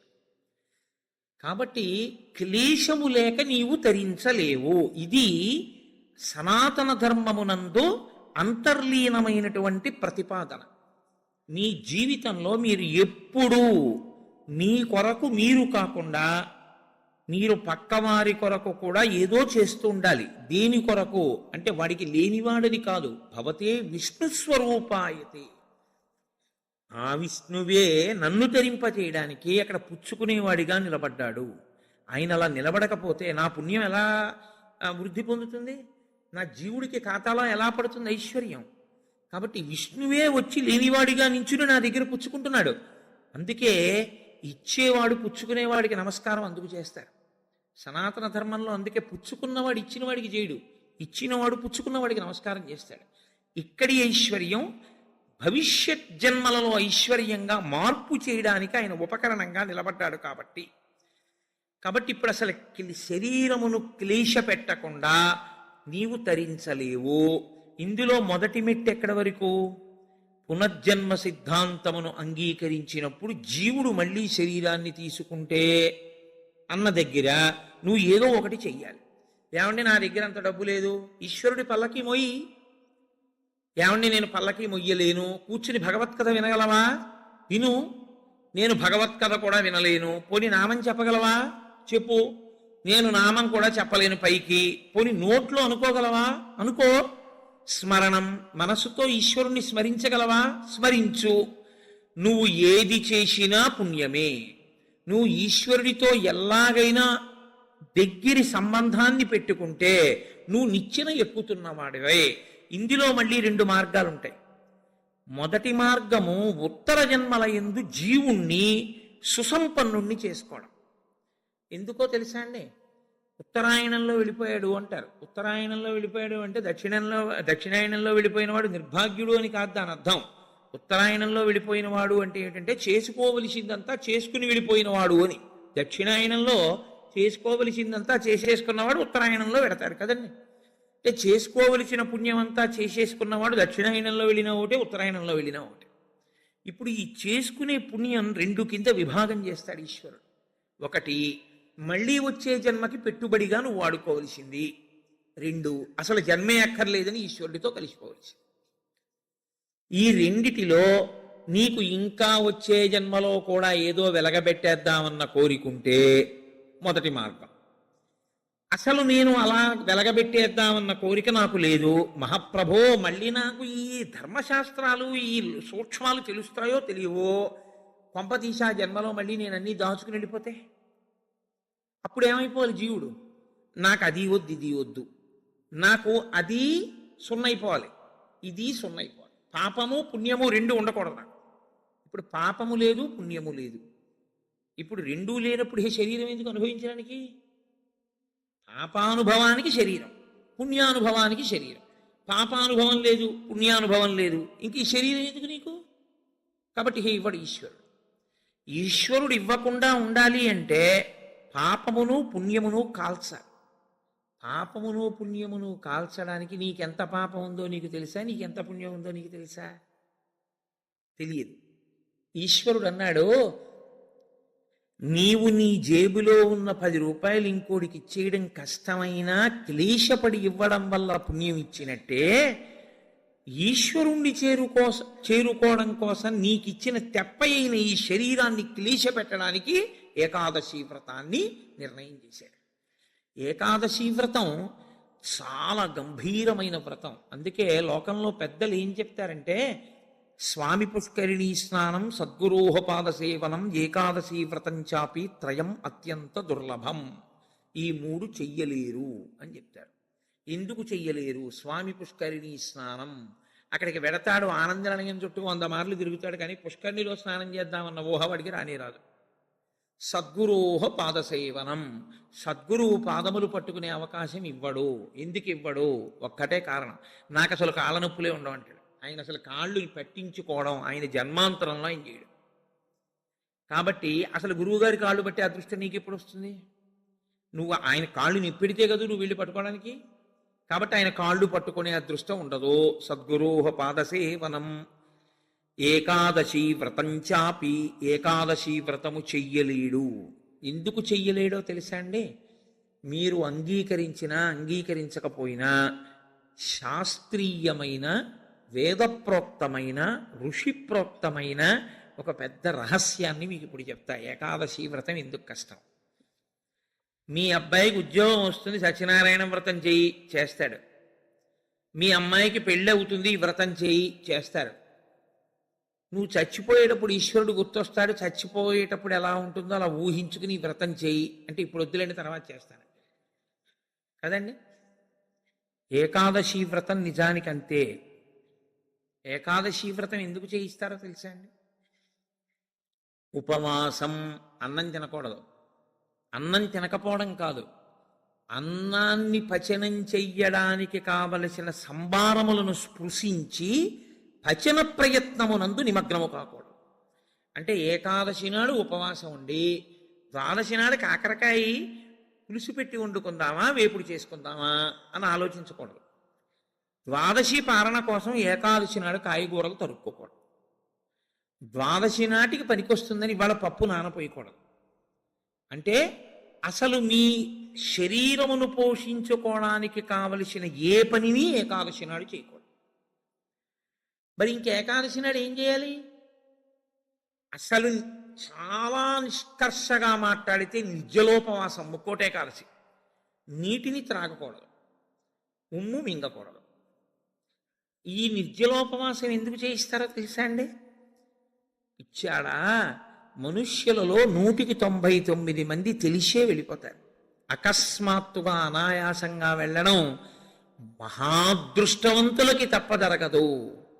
నాకు కాకినాడలో మొన్న తెలుసున్నవారు ఒకరు ఏదో అట్టేస్తానని కూతురికి, ఏమిటో మంటగా ఉండు అని వెళ్ళి మొక్కలకి నీళ్లు పోసి పడుకొని ఏదో చెప్తూ ఇలా అలా ఉండిపోయింది. అంతే. ఏమైందంటే వెళ్ళిపోయింది, అంతే, ప్రాణోత్క్రమణం అయిపోయింది. అది అందరికీ పట్టే భాగ్యం కాదు, చాలా కష్టం, అలా వెళ్ళరు. సాధారణంగా 199 మంది వెళ్ళే మార్గం ఏమిటంటే, రెండిటిని ఎండగట్టి పంపుతారు. ఒకటి నీరివ్వరు, 2 అన్నం పెట్టరు. ఎందుకని అంటారేమో, తీసుకెళ్ళి ఎక్కడ పడుకోబెడతారు ఇంటెన్సివ్ కేర్ యూనిట్లో. వాడి కర్మ అంతా ఎక్కడొస్తుందంటే ఇక్కడ గొట్టం పెడతారు, ఇందులోంచి ఏం పోయిరు, ఇందులోంచి ఎక్కిస్తాడు. దీంతో ఏం తాకూడదండి అంటే, దీంతో ఏమీ తినకూడదండి అంటే, ఇందులోంచి వెళ్ళిందే ఆహారం, ఇందులోంచి వెళ్ళిందే పానీయం. ఫోన్లేండి, ఇప్పుడు మాకు వచ్చిన నష్టం ఏమిటి, ఏదో ఒకటి ఎక్కుతోందిగా చచ్చిపోంగా అంటారేమో. ఓ 8 బెడ్స్ వేస్తారు అక్కడ. అకస్మాత్తుగా వీడికి పెతిడ్రిన్ ఇంజెక్షన్ ఇచ్చి వీడు పడుకుని ఉంటే 11ంటికి గొళ్ళుమని ఏడుపు వినపడుతుంది. 3వ బెడ్ మీద వాడిని స్ట్రెచ్చర్ మీద బయటికి తీసుకెళ్ళిపోతూ ఉంటాడు. వీడికి గుండెలు గుబక్కుమంటాయి. 11 మంచాలు ఉండేవి, 3వ మంచం వాడు వెళ్ళిపోయాడు. వీడు 8వ మంచం వాడు అయితే పర్వాలేదు, వీడు 1, 2 అయ్యాడు అనుకోండి. వీడి కర్మే. నేను చూశానండి, నేను యథార్థంగా చూశాను ఒక హాస్పిటల్లో. నేను దీన్ని ఏమి హాస్యంగా చెప్తున్నానని మీరు అనుకోకండి. 3 మంచాలలో మధ్య మంచం ఆయన వెళ్ళిపోయాడు. నేను చూస్తున్నాను, ఎవరో కాదు మా బంధువే. ఏడుస్తుంటే డాక్టర్లు అన్నారమ్మా ఇక్కడ ఏడవకూడదు, నిశ్శబ్దంగా తీసుకెళ్ళి బయట ఏడవండి అన్నారు. ఎందుకంటే వాళ్ళు వెళ్ళిపోతారు గట్టిగా ఏడిస్తే, ఏడవకూడదు అన్నారు. నిజమే అది. వాడు అప్పటికే, నేను వెళ్ళిపోయిన వాడిని చూడటం లేదు, 1, 3 మంచాల వాళ్ళని చూస్తున్నాను. వాళ్ళు వీడు వెళ్ళిన మార్గం మూసుకుపోవుగాక అని వాళ్ళిద్దరు అలా. వీడు అదే వ్యాధితో జాయిన్ అయిన వాడికి ఎంత భయంగా ఉంటుందండి. గబాలను ఓ గోనుగుడలో బారేసి దగ్గర చేసి పట్టుకుని పట్టుకెళ్ళిపోతున్నారు బయటికి. పట్టుకెళ్ళిపోతుంటే ఆ బయటికి తీసుకెళ్ళిన తర్వాత ఇలా కిటికీలోంచి చూస్తే ఏం చేస్తున్నారో అన్నీ కనపడుతున్నాయి. కనపడుతుంటే వీడికి ఎలా ఉంటుంది, వీడి పరిస్థితి ఎలా ఉంటుంది? నాన్న రామకృష్ణ అనుకో ఇప్పుడు, అంటే నీ మొహం ఇచ్చా ఎక్కడంటానంటో, తినలేడు, తాగలేడు, బయటికి వెళ్ళలేడు, తింటే తప్ప తాగితే తప్ప నిద్ర పట్టడం అలవాటుగా చేసుకుని ఉన్నవాడు కడుపు నిండా తింటే కనుబడిపోతాడు. అందుకని రాత్రి అయ్యేటప్పటికీ బాగా తినేసి పడుకోవడం, నిద్రైపోవడం, మళ్ళీ లేవడం, మళ్ళీ తింటూ ఉండడం, ఇది అలవాటైపోయింది చాలా కాలంగా. ఇప్పుడు కాదు, కోట్ల జన్మలుగా జీవుడు అలవాటు చేసుకున్నాడు దీన్ని. ఇప్పుడు తినకుండా తాగకుండా ఈశ్వరుణ్ణి నామం కూడా చెప్పు, ఇంతకన్నా క్లేశం ఇంకోటి ఏముంటుందండి? తినద్దంటే క్లేశం, తాగద్దంటే క్లేశం. పోని తినద్దు తాగండం, తాగద్దు తినండం, తినద్దు తాగద్దని ఊరుకోడు భగవన్నామని చెప్పమంటాడు. తినద్దనేటప్పటికే ఏమవుతుందంటే ఏకాదశి నాడు ఉపవాసం చేయండి అన్నాను అనుకోండి, ఇంకో దోషి ఇవాళ తినేద్దామంటే రేపంతా ఉపవాసం అంటే. కాబట్టి తినద్దు అంటే భయం, తాగద్దు అంటే భయం. తినద్దు తాగద్దు అని ఊరుకోరు. భగవన్నామని చెప్పేటప్పుడు మనసును అలా ఈశ్వరుడు యందు నిలబెట్టు అంటారు. ఇప్పుడు ఈ మూడు సాధించడం మీ పిల్లల కోసం కాదు, మీ భర్త కోసం కాదు, భార్య కోసం కాదు, ఎవరి కోసం? ఎవరికి వారి కోసం. ప్రతి పక్షంలోనూ ఒకసారి ఈ ఎక్సర్సైజ్ చేస్తే, ఈ వ్యాయామం చేస్తే, రిహార్సల్ అని ఒకటి ఉంటుంది. అంటే చూడండి, ఒక నృత్య ప్రదర్శన చేసేవాళ్ళు 10 మాటలు బయట వేసుకుంటారు. ఒకసారి ఇలా వేద్దాం, ఇలా వేద్దాం, దాన్ని తీసుకొచ్చి చివర ఒకసారి రంగస్థలం మీద వేసేస్తారు. అలాగే ప్రతి పక్షంలోనూ ఒకసారి రిహార్సల్ వేస్తాడు, వెళ్ళిపోయేటటువంటి పద్ధతిని ఊహ చేస్తాడు. ఏమీ తినడం, ఏమీ తాగడం, ఈశ్వరుణ్ణే స్మరిస్తూ ఉంటాడు. ఇప్పుడు ఇది క్లేశపడిపోతూ ఉంటుంది, మనసుని మాత్రం ఈశ్వరుని ఎందే పెట్టుంచుతాడు. ఇది బాగా అలవాటైపోయింది. ఆ రోజు వచ్చేసి తినకూడదు, తాగకూడదు, ఈశ్వరుడి మీద మనసు పెట్టాలి. అభ్యాసం కూసి విద్య కదూ, నిలబెట్టేస్తాడు. నిలబెట్టేస్తే ఏమయ్యాడు? ఆఖరి ఊపిరిలో కూడా ఆయన పేరు చెప్తూ వెళ్ళిపోతాడు. మరి డాక్టర్లు ఉన్నారు కదండి అని మీరు అనొచ్చు, 1,000,000 మంది వైద్యులు కూడి వచ్చినా కానీ మరణమయ్యేది వ్యాధి మాన్పలేరు. చచ్చిపోయే వాళ్ళందరూ డాక్టర్లు లేక చచ్చిపోయారు అనుకోకండి. ఈశ్వరుడు ఆయుర్దాయం ఇవ్వాలనుకుంటే డాక్టర్ రూపంలో అనుగ్రహించగలడు, ఈశ్వరుడు ఇచ్చినవాడు. కాబట్టి ఏకాదశి వ్రతానికి ఉన్న ప్రధాన ప్రయోజనమేమి? అది మృత్యువుని వచ్చినప్పుడు ఎలా ఉంటుందో తత్సంబంధమైనటువంటి తర్ఫీదు మనసుకు ఇచ్చుట. అందుకే ఏ వ్రతానికి చెప్పండి ఏకాదశి వ్రతం చాపి త్రయం అత్యంత దుర్లభం అని ఎందుకంటారో తెలుసా అండి? అసలు నువ్వు అలా ఊహ చేస్తూ కూర్చుని సిద్ధంగా ఉండడం 1/2 గంట చెయ్యలేవు. ఓ వారం ఓ పక్షంలో చేసే, అయ్యి బాబోయ్ అలా మళ్ళీ ఏకాదశి వచ్చేస్తే మళ్ళీ అలా ఊహిస్తూ అలా ఉండాలంటే భయంగా ఉందండి, ముక్కోటి ఏకాదశి చేసేస్తానండి. కాబట్టి ఈశ్వరుడు అంటాడు, పోన్లే ఏడాదంతా చేయలేవా, బెంగెట్టుకోకు, ఏడాదంతటికి బదులుగా ముక్కోటి ఏకాదశి చేస్తావా, అప్పుడు నేను ఎన్ని ఫలితాలు ఇవ్వాలి నీకు? 23 ఏకాదశుల ఫలితం ఇవ్వాలి, అథవా ఈ ఏకాదశితో కలిపి 24 ఏకాదశుల ఫలితం ఇవ్వాలి. కానీ నేను ఒకటి ఎక్కువ అడుగుతాను, దానికి తగినంత నీకు ఇస్తాను. నేను అడిగిన ఎక్కువ చెయ్యాలి, నువ్వు అడిగిన దానికన్నా కొన్ని కోటి రెట్లు ఇస్తా, 3 కోట్ల ఏకాదశుల ఫలితం ఇస్తా. కానీ మామూలు ఏకాదశుల కన్నా విరుద్ధంగా నువ్వు దీన్ని చెయ్యాలి. ఎందువల్ల విరుద్ధంగా చేయవలసి ఉంటుంది ముక్కోటి ఏకాదశి అంటే, మామూలు ఏకాదశి నాడు మీరు ఉపవాసం చేసేటప్పుడు పండు కాని, కాయ కాని, అథవా కాసిన పాలు కాని తాగితే ఉపద్రవం ఏం రాదు, దానికి దోషం పట్టదు శాస్త్రం. ఎందుకంటే శాస్త్రం ఉపవాసం మీద చర్చ చేస్తుంది. ఉపనిషత్తుల్లో ఆ విషయం ఉంది, వేదంలో ఆ విషయం ఉంది. ఎప్పుడెప్పుడు ఉపవాసం ఎలా చెయ్యాలి అన్నది ఉంది. ఆదివారం నాడు కానీ, పౌర్ణమి నాడు కానీ, అమావాస్య నాడు కానీ రాత్రి ఉపవాసం మాత్రమే చెయ్యాలి, పగటిపూట ఉపవాసం చేయకూడదు. ఆదివారం నాడు రాత్రి ఏమీ తినకూడదు, పౌర్ణమి నాడు రాత్రి ఏమీ తినకూడదు, అమావాస్య నాడు రాత్రి ఏమీ తినకూడదు. ఆ ఉపవాస నియమం అక్కడ వరకే. పగటిపూట మీరు భోజనం చేసినా పలహారం చేసినా శాస్త్రం అడ్డురాదు. సాధారణంగా శాస్త్రం ఏం చెప్తుందంటే 2 పర్యాయములు తీసుకోమని చెప్తుంది. 2 పర్యాయములు తీసుకోవచ్చు, కానీ ఇక రాత్రి వేళ తినకూడదు. అష్టమి తిథి, చతుర్దశి తిథి, ఈ రెండు తిథుల్లో పగటి వేళ తినకూడదు, రాత్రి వేళ తినాలి. పగటి వేళ ఏమీ తినకుండా ఊరుకుని నక్షత్ర దర్శనం అయిన తర్వాత మాత్రం భోజనం చేయొచ్చు. అది ఒక్క అష్టమి చతుర్దశి తిథులకు. కాబట్టి ఈ తిథులలో ఉపవాసాలకి, వారములలో ఆదివారం ఉపవాసాలకి, ఎందుకంటే వారాలు అన్ని యుగాల్లో లేవు, కలియుగంలోనే వారాలు. మీరు రామాయణాన్ని చూస్తే రామాయణంలో వారాలు ఉండవు. కాబట్టి వార నియమం ఎవరికి వచ్చిందంటే ఒక్క కలియుగంలోనే వచ్చింది. కలియుగంలో ఆదివారమే ఉపవాసం ఎందుకు పెట్టారో తెలుసా అండి? ఆరోగ్యం భాస్కరాది చేత్, ఆరోగ్యము సూర్య భగవానుడి యొక్క అనుగ్రహంతో నిలబడుతుంది. సూర్య భగవానుడు అధిదేవతగా కలిగినటువంటి రోజు, ఆయన యొక్క తేజస్సు ఎక్కువగా పరిపుష్టమయ్యే రోజు భానువారం, ఆదివారం. అటువంటి సూర్య భగవానుని యొక్క అనుగ్రహం కలగాలి అంటే ఆదివారం నాడు ఉపవసించాలి. ఉపవసించుట అన్న మాటని మీరు ఎప్పుడు రెండు కోణాల్లో అర్థం చేసుకోవాలి.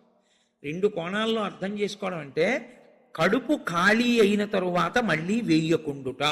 శరీరానికి ఆరోగ్యం ఎప్పుడూ డాక్టర్ దగ్గరికి వెళ్లకుండా ఉండడానికి 3 ఉన్నవాడు వెళ్ళడు అని ఆయుర్వేదం చెప్తుంది. ఎవరు వెళ్ళడు అంటే, కడుపులో వేసిన పదార్థమంతా ఖాళీ అయ్యే వరకు మళ్ళీ వెయ్యనివాడు. కడుపులో పదార్థం వేశారనుకోండి, అది పూర్తిగా పచనం అయిపోయి కడుపు ఖాళీ అయింది, అప్పటి వరకు వేడు మళ్ళీ. అలా వెయ్యని వాడెవడో వాడు వైద్య దర్శనం చెయ్యడు. ఎడం పక్కకి తిరిగి ఎడమ చేతిని తల కింద పెట్టుకుని గుండెలు పరుపుకో బొంతకో తగిలేట్టుగా పడుకున్నవాడు వైద్యుణ్ణి చూడడు. 3, ప్రతిరోజు రాత్రి తాంబూల చర్వణం చేస్తూ కొంచెం సేపు నడిచి పడుకునేవాడు వైద్యుణ్ణి చూడడు. ఈ 3 పూర్ణారోగ్యానికి ఆయుర్వేద శాస్త్రం విధించినటువంటి నియమాలు. అందుకని అలాగే పడుకోవాలి. అందుకే మీరు ఎప్పుడైనా మహాత్ములు పడుకోవడం చూస్తే ఎప్పుడు ఎడం పక్కకే పడుకుంటారు. కారణం ఏమిటంటే, ఎడం పక్క పడుకోవడం ఆరోగ్యాన్ని ఇచ్చేస్తుంది, వైటల్ ఆర్గాన్స్ అన్నింటినీ సేఫ్ గార్డ్ చేస్తుంది. నేను ఒకసారి డాక్టర్ని అడిగి, అది ఏమిటంటే అలా ఉంది ఆయుర్వేదంలోని. నిజమేనండి, అలాగే పడుకోవాలన్నారు. అంతేనండి, మేమైనా అలాగే చెప్తాం, ఎడం పక్కకి తిరిగి పడుకుంటే చాలా మంచిది కోటేశ్వరరావు అన్నది. కాబట్టి నేను పురాణాల్లో ఉన్న ఎన్నో విషయాలు డాక్టర్ గారిని అడుగుతుంటే వాళ్ళు నిజమేనండి ఇవన్నీ అంటుంటారు. నేను శరత్కాలంలో అమ్మవారి పూజ ఎందుకు చేస్తారు అన్నదాని గురించి దేవి భాగవతంలో ఉన్న విషయాలని కొన్నింటిని ఒకసారి ఓ డాక్టర్ గారిని అడిగితే ఆయన నాకు తెల్లబోయే రహస్యాలు చెప్పాడు. మీరు చెప్పినవే హ్యూమన్ ఎనాటమీలోకి మార్చి చెప్తే మాకేం చెప్తారంటే, చలికాలంలో తమంత తాముగా నాడులన్నీ కూడా సన్నబడిపోతాయి చలిగాలికి. కొవ్వు చిన్న చిన్న చిన్న చిన్న చిన్న చిన్న గింజల్లా ఉండి పరిగెడుతుంటుంది రక్తంలో. ఎప్పుడైతే నాడులు ఇలా రక్తనాళాలు సంకోచించాయో అది వెళ్ళి ఆగుతుంది. వెనక నుంచి వస్తున్నది వచ్చి దాన్ని తగులుకుని ఆగుతుంది. గసగసాలు ఒకదాన్నొకటి తగులుకున్నట్టుగా తగులుకుని ముద్ద కట్టి ఆగుతుంది. రక్త ప్రవాహం ఆగిపోయి స్ట్రోక్స్ వస్తాయి. చలికాలంలో స్ట్రోక్స్ వస్తాయి కాబట్టి అలా రాకుండా ఉండడానికి దేవీ నవరాత్రులు చేయిస్తారు. దేవీ నవరాత్రుల్లో మృత్యుదంస్ట్ర బయటికి వస్తుందని చెప్పడానికి కారణం అది అని నేను ఒకసారి దేవీ భాగవతం శ్లోకాలు మా ఇంటికి వచ్చిన డాక్టర్ గారికి చూపిస్తే, యథార్థంగా మాకు వైద్యం చెప్పినప్పుడు దీన్ని ఇంగ్లీష్లో ఇలా చెప్పారండి, దాన్ని ఆ రోజు ఋషులు ఇలా చెప్పారనమాట అని ఆయన తెల్లబోయాడు. కాబట్టి మన ఋషులు అద్భుతంగా దాన్ని అన్వయం చేసి తీసుకొచ్చి చూపిస్తారు. కడుపులో పదార్థము పూర్తిగా అయిపోయేంత వరకు మళ్ళీ పదార్థం అందులో వెయ్యకూడదు. మీరు ప్రతిరోజు అలా వేస్తూ పెడుతున్నారనుకోండి, మళ్ళీ అది కడుపు ఖాళీ అవగానే మళ్ళీ వేశారు. మళ్ళీ అందులోంచి రసాయనాలు ఊరాలి, అది మళ్ళీ తిరుగుతూ ఉండాలి. మీ ప్రయత్నం లేకుండా ఎప్పుడూ తిరుగుతూ మీ ప్రయత్నం లేకుండా ఆగిపోయేటటువంటి స్పందనలు శరీరంలో ఈశ్వరాధీనములై కొన్ని ఉంటాయి. వాటిని మీరు అసలు ఆపలేరు. ఊపిరితిత్తి, గుండె ఇలాంటివి మీరు ఆపు అని అడగను లేరు. నువ్వు విశ్రాంతి తీసుకోవాలన్నా ఆగను. ప్రయత్నపూర్వకంగా మిగిలిన వాటి ఆరోగ్యం కోసం ఒక దాన్ని ఆపమని చెప్పింది శాస్త్రం. దేన్ని ఆపాలి అంటే, కడుపులో ఉన్న కండరముల యొక్క కదలికకి విశ్రాంతినిమ్మని చెప్పింది. కడుపులో ఉన్న కండరములకు విశ్రాంతిని ఎవరిస్తారో అటువంటి వారి ఆరోగ్యము బాగుంటుంది. కడుపులో ఉన్న కండరముల కదలిక ఎప్పుడు ఆగుతుందంటే, దాని లోపల పదార్థమును వేయడం ఆపితే ఆగుతుంది. అందుకని ఏం చేస్తారంటే, ఉపవాసము అన్న పేరుతో లోపల పదార్థం వెయ్యరు. వేయకపోతే ఏమవుతుందంటే కండరములు కదలవు. కండరములు కదలకపోతే కంటికి కడుపుకి దగ్గర సంబంధం. కడుపు నిండకపోతే, కడుపు ఖాళీగా ఉంటే కనురెప్ప పడదు. కనురెప్ప పడకపోతే మీరు ఈశ్వరుడి యందు దృష్టి నిలబెట్టి ఈశ్వరుడి యొక్క ఆరాధన చెయ్యగలరు. కాబట్టి ఉపవాసం అన్న దాంట్లో అన్నం తినకుండా ఉండడం అనేటటువంటిది ప్రధానమైన నియమము. దీనికి మినహాయింపు ఇచ్చి ఎట్టి పరిస్థితుల్లో చెయ్యకూడని వాళ్ళని ఇద్దరిని చెప్పింది శాస్త్రం. 8 ఏళ్లకు ముందున్నవాడు, 80 ఏళ్లు దాటినవాడు ఉపవాసం చేయరాదు జీవితం. ఈ ఇద్దరికీ నిషేధం. 8 ఏళ్లు కింద ఉన్న వయస్సు, 80 ఏళ్లు పూర్తయిన వాళ్ళు ఉపవాసం చేస్తే పాపం, వాళ్ళు చేయకూడదు. ఎందుకని అంటే వాళ్ళ శరీరం అంగీకరించి అందులోకి పదార్థాన్ని వేయకపోతే ఒప్పుకోదు. 3వ మినహాయింపు ఒకరికి ఇచ్చింది. కడుపులోకి పదార్థం వెయ్యకపోవడమే విషంగా మారిపోయి శరీరాన్ని పడగొట్టగలిగిన వ్యాధి ఏదైనా సంక్రమించి ఉంటే, అంటే ఒక షుగర్ పేషెంట్ అనుకోండి, ఆయన అలా ఉండిపోయాడు అనుకోండి, ఫాస్టింగ్లో పడిపోతుంది, కోమాలోకి వెళ్ళిపోతాడు. అప్పుడు ఆయన పదార్థాన్ని శరీరం నిలబెట్టుకోవడానికి కావలసినంత పదార్థాన్ని లోపలికి పంపినా ఆయన ఉపవాసం చేసినవాడే. మీరెప్పుడు ఒకటి గుర్తుపెట్టుకోవాలి, శాస్త్రం ఎప్పుడు మాట్లాడినా చాలా ఉదారంగా మాట్లాడదు. శాస్త్రము కఠినంగా అసలు ఎప్పుడు ప్రవర్తించదు. అలా చెయ్యలేరు మీరు, నిజంగా చాలా కష్టం. కాబట్టి 8 సంవత్సరముల లోపు వాళ్ళు, 80 సంవత్సరములు దాటిన వారు ఉపవాసమును చేయరాదు. ఉపవాసమును చేయరాదు అంటే పదార్థమును విసర్జించి ఉండరాదు. కాబట్టి ఉపవాసము అన్న మాటలో మీ కడుపు కండరములు కదలకుండా విశ్రాంతి ఇచ్చుట అన్నది ప్రధాన ప్రక్రియ. ఇది మీరు చూడండి, ఇవాళ రేపు పెద్ద పెద్ద ప్లాంట్స్ కూడా షట్ డౌన్ అంటారు, కావాలని ఆప్ చేస్తారు. వాటి లాంగివిటీ పెరుగుతుంది, జీవితకాలం పెరుగుతుందని. అదే అన్వయం ఋషులు శరీరానికి చేశారు. ఇది కూడా ఒక యంత్రాంగం, ఇది ఒక తెప్ప. ఇది ఉంటే నువ్వు పుణ్యం చేస్తావు, ఇది ఉంటే నువ్వు ఇంకొక ధర్మకార్యం చేస్తావు. అసలు ఇదే లేకపోతే ఇంకేం చేస్తావు? ఇక జీవుడు చేసుకోవడానికి ఏం లేదు, ఇది ఉపకరణం. కాబట్టి దీన్ని చాలా జాగ్రత్తగా నిలబెట్టుకోవాలి. నిలబెట్టుకోవాలంటే దీని ఆయుర్దాయం పెంచాలంటే 2 రకాలుగానే పెంచాలి. ఒకటి, ఆవేశపడి ఊపిరి తీయకుండా ఉండాలి, ఎందుకంటే ఊపిరిలలో ఆయుర్దాయం ఉంటుంది కాబట్టి. 2, అదే పనిగా దొరికింది కదా అని తింటూ ఉండకూడదు. కాబట్టి ఉపవాసం చేయాలి. ఈ 2 ఎవడు చేస్తాడో వాడు దీర్ఘాయుష్మంతుడు అవుతాడు. ఎవడు దీర్ఘాయుష్మంతుడు అవుతాడో వాడు పాపం చేయడానికి దీర్ఘాయుష్మంతుడు కాకూడదు. దేనికి దీర్ఘాయుష్మంతుడు కావాలి అంటే తన జీవుణ్ణి చక్కబెట్టుకోవడానికి దీర్ఘాయుష్మంతుడు కావాలి. అలా చేసేటటువంటి ప్రక్రియలో వచ్చిన అద్భుతమైనటువంటి తిథి ముక్కోటి ఏకాదశి. ఈ ముక్కోటి ఏకాదశి నాడు సర్వేషాం భోజనద్వయం అన్నారు. అది చాలా విచిత్రమైనటువంటి మాట. అసలు ముక్కోటి ఏకాదశి నాడు నువ్వు చెయ్యవలసినది ఏదో తెలుసా? సర్వేషాం భోజనద్వయం. ఈ శ్లోకం చాలా చమత్కారమైనటువంటి శ్లోకము. అందరూ కూడా భోజనద్వయం, 2 మాటలు భోజనం చేయండి. అదేమిటండి, సర్వేషాం భోజనద్వయం అయితే ఉపవాసం ఎక్కడుంది అందులో? మరి ఇప్పటిదాకా మమ్మల్ని పట్టుకు పీకు తినేశావు, శరీరం చెరుక్కర్రన్నావు, దీన్ని నలిపేయాలన్నావు, దీన్ని క్లేశ పెట్టాలన్నావు, ఏకాదశి నాడు పెట్టకండి అన్నావు, ఉపవాసం చెయ్యండి అన్నావు, అలా 24 23 చేయకపోతే ముక్కోటి ఏకాదశి అయినా చెయ్యన్నావు. ఇన్ని చెప్పిన వాడివి మళ్ళీ ఇప్పుడేమంటున్నావు? ఏకాదశ్యాంతు కర్తవ్యం సర్వేషాం భోజనద్వయం. కర్తవ్యం, తప్పకుండా చెయ్యవలసిన పని. ఏకాదశ్యాంతో, ఏకాదశి నాడు ఏమి? సర్వేషాం, అందరికీ. భోజనద్వయం, 2 మాటలు భోజనం చేయండి. మరి అదేమిటి ఇప్పటిదాకా నేను చెప్పిన ఉపన్యాసం అంతా పోలా ఈ శ్లోకంలో? అది ఎందుకు శ్లోకాన్ని అలా చేస్తారో తెలుసా అండి? పెద్దలు, ఋషులు, మహాత్ములు చాలా అద్భుతమైన ప్రక్రియ చూపిస్తారు. నీకు ఆ అనుమానం బాగా రావాలనే శ్లోకాల రచన చేస్తారు. అప్పుడు నువ్వు సంతోషం ఏమిటంటే నీకు కష్టపడకుండా నీకు కన్సెషన్ ఇచ్చేసినట్లు కనపడితే దాన్ని కన్ఫర్మ్ చేసేసుకోవడానికి తాపత్రయపడు. సుఖపెట్టడానికి ఏదైనా ఛాన్స్ ఇచ్చామనుకోండి, అబ్బా ప్రతి ఏకాదశికి నేను 8 ఏళ్లలోపు 80 ఏళ్ళు పైకి ప్రతి ఏకాదశి నాడు నువ్వు షుగర్ వ్యాధిగ్రస్తుడిని అయితే ఎంత బాగుండో అనిపిస్తుంది. ఎందుకంటే ఉపవాసం అక్కర్లేదు, ఓడి పడేయచ్చు లోపల.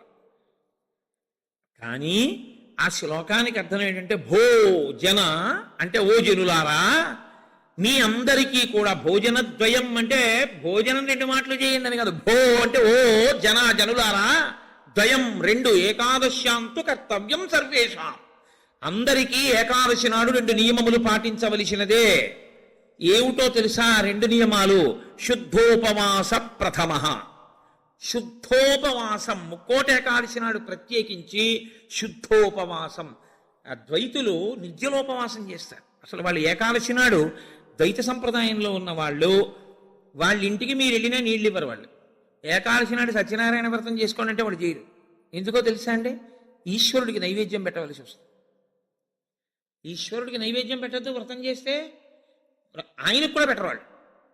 ఆయనకి పెట్టడం కాదు, మీరు వాళ్ళ ఇంటికి వెడితే మీకు పండోకాయ కూడా చేతిలో పెట్టరు. ఏమనుకోకండి, మీరు ఏకాదశి నాడు వచ్చారు మేము ఇవ్వలేమంటారు.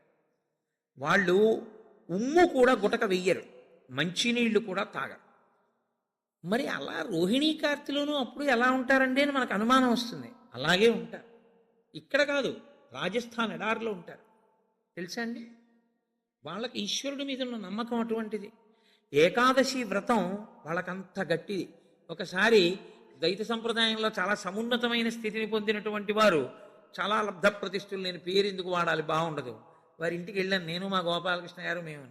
వెడితే ఆయన ఏకాదశి నాడు మేము వెళ్ళాం. వెడితే ఆయన అన్నారు, మీరు ఏమనుకోకండి, నేను మంచినీళ్ళు కూడా ఇవ్వను, ఎదురుగుండా మామిడి చెట్ల కాయలు ఉన్నాయి కానీ నేను ఇవ్వనని ఆ ఇంట్లో ఉన్న నౌకర్ని పిలిచి నేను చూడకుండా 4 కాయలు కోసి వాళ్ళకి ఇయ్యాను తప్ప ఆయన కోసి ఆయన చేతితో ఇవ్వాల. ఆయన పెట్టలేనివాడు కాడు, పెట్టుకోనివాడు కాడు, మహాత్ముడు, చాలా గొప్పవాడు, చాలా పెద్ద పదవి చేశాడు ఆయన.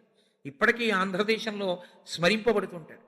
ఎందుకో తెలుసా అండి? ఆ సంప్రదాయం అటువంటి. వాళ్ళు ఏకాదశి నాడు శుద్ధోపవాసం, వాళ్ళు నిత్యలోపవాసం, నీటి గుటక కూడా వాళ్ళు వేయరు. కాబట్టి ముక్కోటి ఏకాదశి నాడు నువ్వు అలా చేస్తావా? 23 ఏకాదశులు మినహాయింపిస్తాను. శుద్ధోపవాస ప్రథమ అది చేసేస్తే అయితే ఏదో అలా మొత్తానికి నేను నానా కష్టాలు పడి ఏదో అశుద్ధోపవాసం చేసేస్తానండి, 3 కోట్ల ఏకాదశుల ఫలితం వచ్చేస్తుంది కదా అంటారేమో. సత్కథా శ్రవణం తథాహ. కేవలం తినకుండా కూర్చుంటే ఫలితం ఇవ్వరు. సత్కథా శ్రవణం, మీరు ఏదో భగవత్ సంబంధమైన విషయాన్ని వింటూ ఉండాలి. 12 ఘడియలు వచ్చేవారు. ఏకాదశి తిథి పరివ్యాప్తమై ఉన్నంతసేపు తినకుండా ఉండడం ఎంత ప్రధానమో, 12 ఘడియలు రాగానే తినేయడం అంత ప్రధానం. ధర్మం మారిపోతుంది అంతే. అందుకే అన్ని రోజుల కన్నా చాలా తొందరగా చద్దన్నం వండుకున్నట్టుగా తెల్లవారుజామున లేచి వంట చేసుకుని తినేసేది ఎప్పుడో తెలుసా అండి? 12 తినాడు తింటారు. 12 పారణ మధ్యాహ్నం చేయకూడదు. 12 తిథి ప్రవేశించగానే చెయ్యాలి. అందుకే ఏకాదశి వ్రతం చేసిన వాడికి శ్రీ మహావిష్ణువే అందేశారు. అంబరీషుడికి దొరకలా? అంబరీషోపాఖ్యానం ఏకాదశి వ్రతం కాదు. 12 ఘడియలు రాగానే నేను పారణ చెయ్యాలంటే కదా, దుర్వాస మహర్షి రాకపోతే నీళ్లు పుచ్చేసుకో, పోన్లేవయా మధ్యాహ్నం ఉండదా, 12 సాయంకాలం ఉండదా, ఎప్పుడొస్తే అప్పుడే తింటానని కూర్చున్నాడా? 12 ఘడియలు వచ్చేస్తున్నాయి, మరి ఏం చేయను? అంటే పోనీ భోజనం చేయకపోతే నీళ్లు తాగే అన్నారు. నీళ్లు తాగేస్తే కదా ఆయనకు పాపం వచ్చింది. కాబట్టి ఏకాదశి వ్రతం నాడు ఉపవాసం ఎంత ముఖ్యమో, 12 తిథి ప్రవేశించగానే 12 ఘడియ తగలగానే అన్నం తినేయడం అంత ముఖ్యం. అన్నం తినేయడం అంత ముఖ్యం అంటే చొక్కా వేసుకుని డైనింగ్ టేబుల్ మీద తినేస్తే ఏకాదశి వ్రతాన్ని కొక్కెత్తుకో. అన్నం ఎలా తినాలో అలాగే తిను. పైన చొక్కా బనీను లేకుండా శ్రద్ధాళువువై తినాలి. నువ్వు ఏకాదశి ఉపవాసం చేసి 12 నాడు ఇంకోళ్ళ ఇంట్లో హస్తోదకం పుచ్చుకున్నావు అనుకో, నీ ఏకాదశి వ్రతం పనికిరాదు. అది ఏ నిత్యము చెరించేటటువంటి వారు అటువంటి వారికి పనికొస్తుంది. లేదా ఏదో మహత్తరమైన ప్రయోజనం కోసం తప్పక బయట ఉండవలసి వస్తే వేరు. తప్ప అసలు ఉపవాసం చేసిన వాడు తనింట తాను తినాలి. ఎందుకో తెలుసా అండి? మరి మీ ఇంట్లో ఈశ్వరుడికి తులసిదళం వేశావా? మీ ఇంట్లో ఈశ్వరుడికి మహానైవేద్యం పెట్టావా? ఆయన ఉపవాసం లేడక్కడ.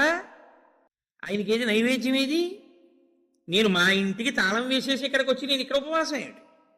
నేను ఇక్కడ ఉపవాసం చేశాను, బాగుంది. 12 నాడు మహానైవేద్యం ఎవరికి పెట్టను? నా సింహాసనంలో స్వామి ఉన్నారా?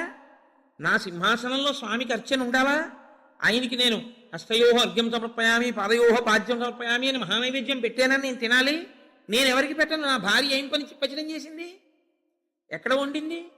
అందుకే పెద్ద పెద్ద నైమిత్తిక తిథులలో అసలు ఇల్లు విడిచిపెట్టి వెళ్ళకూడదు.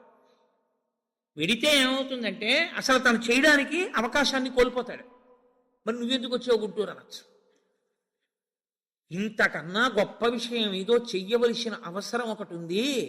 ఈ సంవత్సరం నేను వదిలిపెట్టినా నేను అలా వెళ్ళడం వల్ల ఒక పెద్ద ప్రయోజనం ఒకటి జరగాలి అని నేను అనుకున్నప్పుడు నేను స్వామికి నమస్కారం చేసి బయలుదేరిపోతానంతే. అప్పుడు అదొక త్యాగం. నేను దాన్ని విడిచిపెట్టేసుకోవడమే త్యాగం అంతే.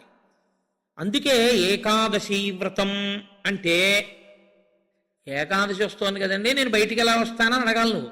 అంతేగాని ఏకాదశి వస్తుంటే నువ్వు బయటికి వెళ్ళిపోతే వ్రతం ఎలా చేస్తావు? కాబట్టి గుంటూరు వచ్చి ఉపవాసం చేయొచ్చా? చేయకూడదు. కాకినాడలో ఉండి ఉపవాసం చేయాలి. కాబట్టి ముక్కోటి ఏకాదశి చెయ్యడం అంటే శుద్ధోపవాస ప్రథమ నిర్జలోపవాసమే. అంతకన్నా మరి నేను మినహాయింపులు ఇచ్చి చెప్పడం నా వల్ల కాదు. కానీ శాస్త్రం ఒక్కరి విషయంలో మినహాయింపు ఇచ్చింది. శరీర కష్టం చేసుకుని బ్రతికే వాణ్ణి మాత్రం ఉపవాసం చెయ్యమని నిర్బంధించవద్దు. వాడు పడిపోతాడు స్పృహ తప్పి, నీళ్ళు తాగకపోతే. కానీ అవకాశం ఉన్నవాళ్ళు మాత్రం తప్పకుండా చెయ్యవలసినదే, అంతకన్నా మార్గము లేదు. కాబట్టి శుద్ధోపవాస ప్రథమ నిర్జలోపవాసమే చెయ్యాలి యథార్థమునకు. మంచినీటి చుక్క కూడా ఇక ఏకాదశి తిథి నాడు పుచ్చుకోకూడదు. ద్వాదశి వచ్చింది ఇక నువ్వు ఉపవాసం ఉండు. ద్వాదశి తిథి యందు ఉండగా, తిథి యందు పరివ్యాప్తమై ఉండగా నువ్వు ఉపవసించి ఉండకూడదు. మళ్ళీ వ్యతిరేక ఫలితం వస్తుంది. ద్వాదశి తిథి ప్రవేశించేసింది ఇక నువ్వు పాలన చేసేయాలంతే. ఎలా పాలన చేయాలో తెలుసా అండి? ద్వాదశి తిథి ప్రవేశించేటప్పటికి నువ్వు పరిశేచనం చేసేయాలంతే. ద్వాదశి ఉదయం 6:30కు వచ్చింది అనుకోండి, మీరు 6:30 లోపల మీ భార్య గారు మీరు సంధ్యావందనం అనుష్ఠానం పూర్తి చేసే లోపల ఆవిడ మహానైవేద్యం సిద్ధం చేసి తీసుకొచ్చి ఇచ్చేయాలి. మీరు నైవేద్యం పెట్టేసి ఆ రోజు 6:30కి భోజనం చేసేయాలి. నాకు సహించదండి అనకూడదు, చేసేయడమే. ఏకాదశి వ్రతమునందు ద్వాదశి కలిసిపోయి ఉంటుంది. నేను చెప్పింది అబద్ధమైతే అంబరీషోపాఖ్యానం అబద్ధమే, అంబరీషోపాఖ్యానం అబద్ధమైతే వ్యాసుడే అబద్ధం. కాబట్టి నేను చెప్పింది నిజం. ఏకాదశి వ్రతం అంటే అంతే, అలాగే చేస్తా. ఇలా కాని చెయ్యగలిగితే ముక్కోటి ఏకాదశి నాడు నీకు నేను 3 కోట్ల ఏకాదశులు చేసిన ఫలితాన్ని నీ ఖాతాలో వేసేస్తా. ఎందుకో తెలుసా? 1 శరీరమును క్లేశపెట్టావు, 2 మనసుని ఏకాగ్రతతో నిలబెట్టావు. కాబట్టి ఏం చేయాలంటే మార్చి మార్చి మార్చి మార్చి మార్చి మార్చి భగవత్కథ యందు కూర్చోవాలి. మరి ఇక దేనికి లేవాలి? శరీర శోధన చేయడానికి, మూత్ర విసర్జన చేయడానికి లోపలికి వెళ్ళిన నీళ్లు లేవు, మల విసర్జన చేయడానికి లోపల వేసిన పదార్థం లేదు, ఇంకెందుకు లేవడం? కాబట్టి లేవక్కర్లేదు. కాబట్టి ఏకాదశి రాగానే కూర్చుంటే ద్వాదశి వచ్చాక లేవు. అయితే అప్పుడు అందులో ఏముంది? జాగరణ కూడా ఉందా? ఉందా లేదా? ఏకాదశి నాడు ఉపవాసం అంటే అన్నం తినకుండా పగట కూర్చోవడం అని మీకు ఎవరు చెప్పారు? జాగరణ కూడా ఉంది. అందుకే ముక్కోటి ఏకాదశి నియమాలు అన్వయమయ్యేది మళ్ళీ 3 తిథులకు అన్వయం అవుతాయి. 1 మహాశివరాత్రి, 2 గోకులాష్టమి, 3 శ్రీరామనవమి. ముక్కోటి ఏకాదశి నాడు ఏ నియమాలు పాటిస్తారో అవే నియమాలు ఆ 3 తిథుల్లో పాటించాలి. ఈ 3 తిథులలో కూడా మీరు రాత్రి నిద్రపోకూడదు, పగలు ఏమీ తినకూడదు. అందుకే చూడండి, మహాశివరాత్రి నాడు నేను పరిచయం చేయడానికి మీకు ఆ తిథి బాగుంటుంది. మహాశివరాత్రి అంటే జాగరణతో కూడిన ఉపవాసమే. అంతేగాని నిద్రపోయి ఉపవాసం చేసేస్తానంటే అప్పుడు ముందు రోజు ఏ ఇంజక్షన్ చేయించేసి పడుకోవచ్చు. 12 గంటల తర్వాత తెలివచ్చే ఇంజక్షన్ ఒకటి. అలా కుదరదు. మీరు నిద్ర కూడా విసర్జించాలి. ఎందుకో తెలుసా అండి? నిద్ర విసర్జించడంలో చాలా పెద్ద క్లేశం ఉంటుంది. 1 తినలేదు, 2 తాగలేదు. ఒక స్థితికి వచ్చేటప్పటికీ నిస్త్రాణ కొంచెం వస్తుంది. వచ్చి ఓన్లీ అలా పడుకుంటే బాగుండు, కాస్త ఉత్తరీయం వేసుకుని అనిపిస్తుంది. అలా పడుకోకూడదు. అందున దీక్షితుడు అందుకే ఎప్పుడు పడితే అప్పుడు, ఎక్కడ పడితే అక్కడ నిద్రపోకూడదు. అలాగా మీరు పగలు రాత్రి కూడా ఏకాదశి తిథి ఉన్నంతసేపు, అంటే ఏకాదశి ఎప్పుడు మొదలైందో అప్పుడు ఒక రాత్రి కూడా పరివ్యాప్తం అవుతుంది. ఆ రాత్రి ఆ పగలు మీరు జాగరణ యందు ఉపవాసమునందు ఉండాలి. అంటే మారుస్తూ ఉండాలి. ఒకటే చేస్తున్నారనుకోండి, మనసు ఏమవుతుందంటే దాన్ని విడిచిపెట్టి ఇంకో చోటుకి వెళుతుంది. అందుకే ఏకాదశి చేసేటప్పుడు ఏం చేస్తారంటే సంఘంగా చేస్తారు. సాధారణంగా ఏకాదశి తిని ఒక్కడే చేయడం కొంచెం కష్టం. ఒక సంఘంగా అనుకుని ఏం చేస్తారంటే ఏదో ఏకాదశి ప్రవేశించేటప్పటికి సంధ్యావందనం చేసుకుని ఇంట్లో కులదేవతార్చన చేసుకుని అందరూ కలిసి ఓ దేవాలయానికి చేరుకుంటారు. అందరూ కలిసి ఈశ్వరునికి సత్యనారాయణ వ్రతం చేస్తారు. అందరూ కలిసి విష్ణు సహస్రనామ స్తోత్ర పారాయణం చేస్తారు. అందరూ కలిసి త్యాగరాజస్వామి సంగీత విభావరి వింటారు. అందరూ కలిసి భజన చేస్తారు. అందరూ ఎవరో లేచి నాట్యం చేస్తారు. మిగిలిన వాళ్ళు చూస్తుంటారు. మారుస్తారు. మార్చి మార్చి మార్చి మార్చి భగవత్ శబ్దమునందే లీనమైపోతారు. ఏది చేస్తున్నా ఈశ్వర నామం పడుతుంటుంది. ద్వాదశి నాడు అన్నం తింటుంటే ఏది విన్నా గోవింద గోవింద అని అవే వినపడుతుంటాయి. ఏదో వెంకటాచలంలో 10 రోజులు ఉండి వచ్చిన వాడికి ఎక్కడ చూసినా గోవిందా అని వినపడినట్టు ఇంకా అస్తమానం గోవిందా అని వినపడుతుంటుంది. అంతగా నువ్వు ముక్కోటి ఏకాదశిని చెయ్యగలిగితే, అలా చేసినప్పుడు నీకు 3 కోట్ల ఏకాదశుల ఫలితాన్ని నీ ఖాతాలో వేస్తాను. నాకు ఇప్పుడు చెప్పండి, నిజంగా ముక్కోటి ఏకాదశి చేసేవాళ్ళు ఎంతమంది? ఎవరికి వెయ్యాలా ఫలితం? 24 ఏకాదశుల్లో ఒక్క ఏకాదశి అలా చేయగలవా అంటే దాని అర్థం ఏమిటో తెలుసా అండి? ఒక ఏకాదశి నిజంగా అలా చెయ్యాలని మీరు అనుకుంటే కనీసం ఇంకో ఏకాదశి మీరు అలా రిహార్సల్ వేయాలి. మీరు ఇంకో ఏకాదశికి రిహార్సల్ వేస్తే అది వస్తోంది ఇబ్బంది కాబట్టి ఆ రోజుని ఇది రాకుండా చూసుకుందామని మీరు జాగ్రత్త పడతారు. ఓ పని చేస్తున్నారనుకోండి, ముందే ఇలా చేస్తే బాగుంటుంది ఇలా చేస్తే బాగుంటుందని ప్రణాళిక రచిస్తారే, ప్రణాళిక రచనకు పక్కన ఇంకొక ఏకాదశి జరగాలి. అందుకే ముక్కోటి ఏకాదశి ఒక ఏకాదశి ఎవడు చేయడు, పక్కన ఇంకో ఏకాదశి చేస్తారు. ఏదో ఏకాదశి చేశారనుకోండి, ఓహో ఏకాదశి చేస్తే ఇదిగో ఇలా ఇలా ఇబ్బందులు ఉంటాయి. నేను మీకు ఒక ఉదాహరణ చెప్తాను. ఏకాదశి రేపు వ్రతం చేద్దాం అనుకుని ముందు రోజు మీరు పుల్లని పదార్థాలు తీయటి పదార్థాలు బాగా తినేశారనుకోండి, మీరు ఇంక దాహాన్ని ఆపలేరు. దాహము తనంత తాను పొటమరించకుండా ఉండాలి అంటే మీరు శారీరకమైన ఆంతరమైన జాగ్రత్తలు కొన్ని తీసుకోవాలి. ఒకటి, వేడిగా ఉన్న చోటుకి వెళ్ళి మీరు కూర్చోకూడదు, శరీరం పడిపోదు, డిహైడ్రేట్ అయిపోదు. కాబట్టి అందుకే పరమేశ్వరుడు కూడా అనుకూలమైనటువంటి కాలంలో ఇచ్చాడు, పుష్యమాసంలో ఇచ్చాడు. నీటిని శరీరం ఎక్కువ డిమాండ్ చేయదు ఈ టైంలో. ఇది ఆయన పట్టుకెళ్ళి రోహిణీ కార్తీలో పెట్టాడు అనుకోండి, అసలు ఉండడు ఆవిడ చేసేవాడు కదండి. అందుకని పట్టుకొచ్చి హేమంత ఋతువులో పెట్టాడు, తనంత తాను పైనుంచి చల్లగా ఉంటుంది. కాబట్టి ఏకాదశి చెయ్యడం అంటే దాని అర్థం ఏమిటో తెలుసా అండి? దానికి 3 రోజులు ముందు నుంచి మీరు పదార్థముల మీద అదుపులోకి వచ్చేయాలి. ఇక ఒక్కసారి అది తింటే మళ్ళీ ప్రయత్నపూర్వకంగా మీరు మంచినీళ్లు తాగాలనుకుంటే తప్ప దాహం వేయకుండా శరీరం నిలబడగలిగినటువంటి రీతిలో ఆహారం ఏది ఉంటుందో అటువంటి ఆహారాన్ని ఎంచి అంత సాత్విక ఆహారంతో నిలబెట్టాలి. నిలబెడితే ముక్కోటి ఏకాదశి నాడు నీళ్ళు అడగకుండా ఉంటుంది, శక్తి లోపల నిలబడుతుంది. అంతకు ముందు కొన్ని రోజుల పాటు మీలోని శక్తిని క్షయం చేసేయకుండా మీరు ఉండాలి. మీ తేజోక్షయం చేయకూడదు. అంతకన్నా ఇంకో మాట నుంచి అలా మీరు నిలబడగలిగితే ముక్కోటి ఏకాదశికి మీరు సిద్ధపడగలుగుతారు. అకస్మాత్తుగా ముక్కోటి ఏకాదశి ఓటీ చేసేస్తానంటే కుదరదు. కాబట్టి అసలు ముక్కోటి ఏకాదశి అన్నదాని యందు ఎంత సత్యమైన వాక్కులున్నాయో, శరీరమును క్లేశ పెట్టడం అనేటటువంటిది శాస్త్రమునందు ప్రతి 11 రోజుల్లో ఒక రోజు తప్పదు. ఏకాదశి అంటే ఆ 11 ఈశ్వరుని యందు నిలబడాలి. 5 జ్ఞానేంద్రియాలు, 5 కర్మేంద్రియాలు, మనస్సు 11 నిలబెట్టాలి. దానికి ఉపవాసం చెయ్యాలి.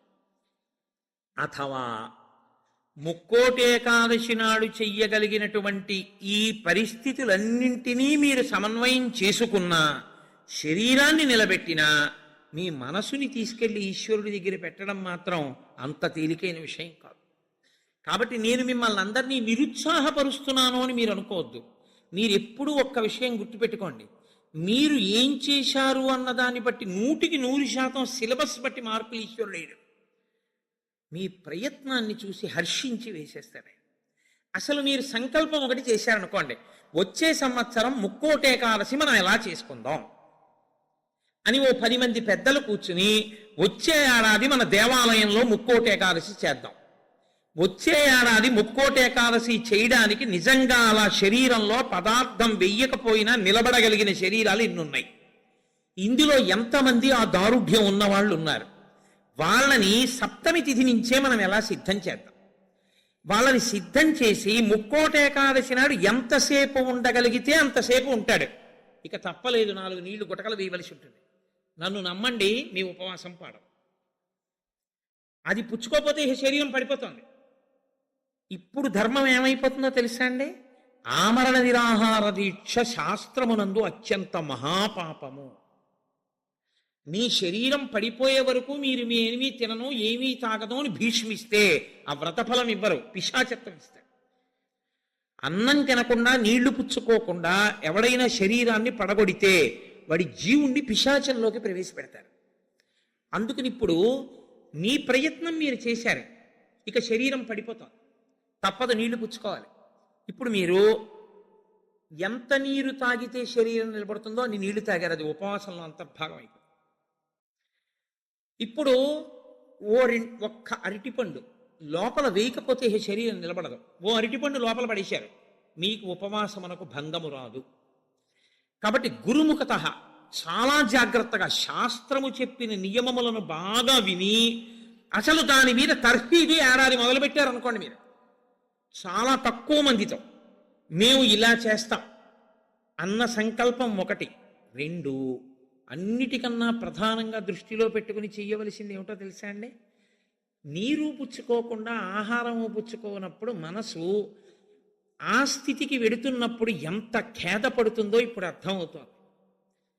ఇప్పుడు మనసు నిలబెట్టడం అనేది ఎంత కష్టమో తర్ఫీదు చేస్తానంటూ నిలబెడుతున్నాడు అనుకోండి, వాడు ఆఖరికి ఈశ్వరుని ఎందుకు కలిసిపోతాడు. ఆ ఒక్క ప్రయత్నం వాడికి మనసు లొంగిపోతుంది, అంతే. లొంగిపోయి ఈశ్వరనామమును ఎంత ఖేదంలోనైనా చెప్పడం వాడికి అలవాటు అవుతుంది. దీనికి ముక్కోటి ఏకాదశి వచ్చింది. అయితే ముక్కోటి ఏకాదశి నాడు జరిగేటటువంటి క్రతువులలో ఒక భాగంగా ఉత్తరద్వార దర్శనము అని ఒకటి ఉంటుంది. ఇది మళ్ళీ సంప్రదాయంలో ఒక్క వైష్ణవ దేవాలయాల్లో.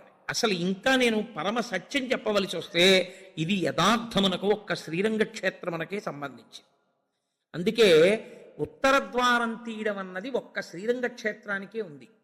అసలు నిజానికి మిగిలిన క్షేత్రాల్లో ఉత్తర ద్వారాలు తీయడాలనే మాటలు లేవు. కాలక్రమంలో ఏమైందంటే అందరూ శ్రీరంగ క్షేత్రానికి వెళ్ళి ఇన్ని కోట్ల మంది ఉత్తర ద్వార ప్రవేశం చేయలేరు. కాబట్టి కొంతలో కొంత ఎక్కడ ఉన్న విష్ణు క్షేత్రాన్ని అక్కడే శ్రీరంగ క్షేత్రంగా భావన చేసి రంగనాథుండి స్మరిస్తూ ఉత్తర ద్వారంలోంచి వెడతారు. ఉత్తర ద్వారంలోంచి ఆ రోజున శ్రీ మహావిష్ణువు ఏమీ చెయ్యలేనివాడు, అన్ని విధాల ఇంకా అసలు నేను ఈశ్వర ఏమీ చెయ్యలేను, నువ్వే నాకు ఆధారం, నువ్వే నన్ను తీసుకుపో అన్నవాణ్ణి ఉత్తర ద్వారం తెరిచి తనతో తీసుకుపోతాడు. ఉత్తర ద్వారం తీస్తే మీరు ఎటువైపు కడతారు? ఉత్తరానికి కడతారు కదండి. ఉత్తర ద్వారం ఎందుకు తీయడం? దక్షిణ ద్వారం తీయకూడదా, తూర్పు ద్వారం తీయకూడదా? తూర్పు మంచిది కదా, మరి ఉత్తర ద్వారం ఎందుకు? మీరు యథార్థాన్ని గమనిస్తే ఉత్తరాన ఏముంటుందో తెలుసా అండి? హిమాలయాలు ఉంటాయి, ఉత్తరాన కైలాసం ఉంటుంది, ఉత్తరాన మృత్యుంజయుడు పరమేశ్వరుడు ఉంటాడు. ఉత్తర దిక్కుకి ప్రయాణం చెయ్యడం అంటే దక్షిణ దిక్కుకి ప్రయాణం ఆగిపోతుంది. దక్షిణ దిక్కుకి ఏది ఎడుతుందంటే శ్మశానం ఉంటుంది దక్షిణ దిక్కున. ఎన్ని కోట్ల జన్మలెత్తినా ఆఖరికి శరీరం వెళ్ళిపోయేది అక్కడికి. ఎవడు ఈశ్వరుడితో పాటు ఉత్తినే ఉత్తరద్వారంలోంచి వెళ్ళడం కాదు, అసలు నిజంగా ఉత్తరద్వారంలోంచి వెళ్ళడం అంటే ఏమిటో తెలుసా అండి? ఈశ్వరుడి పల్లకి వెళ్ళి పల్లకి వెంట వీళ్ళు వెళ్ళాలి. అసలు శాస్త్రం అది.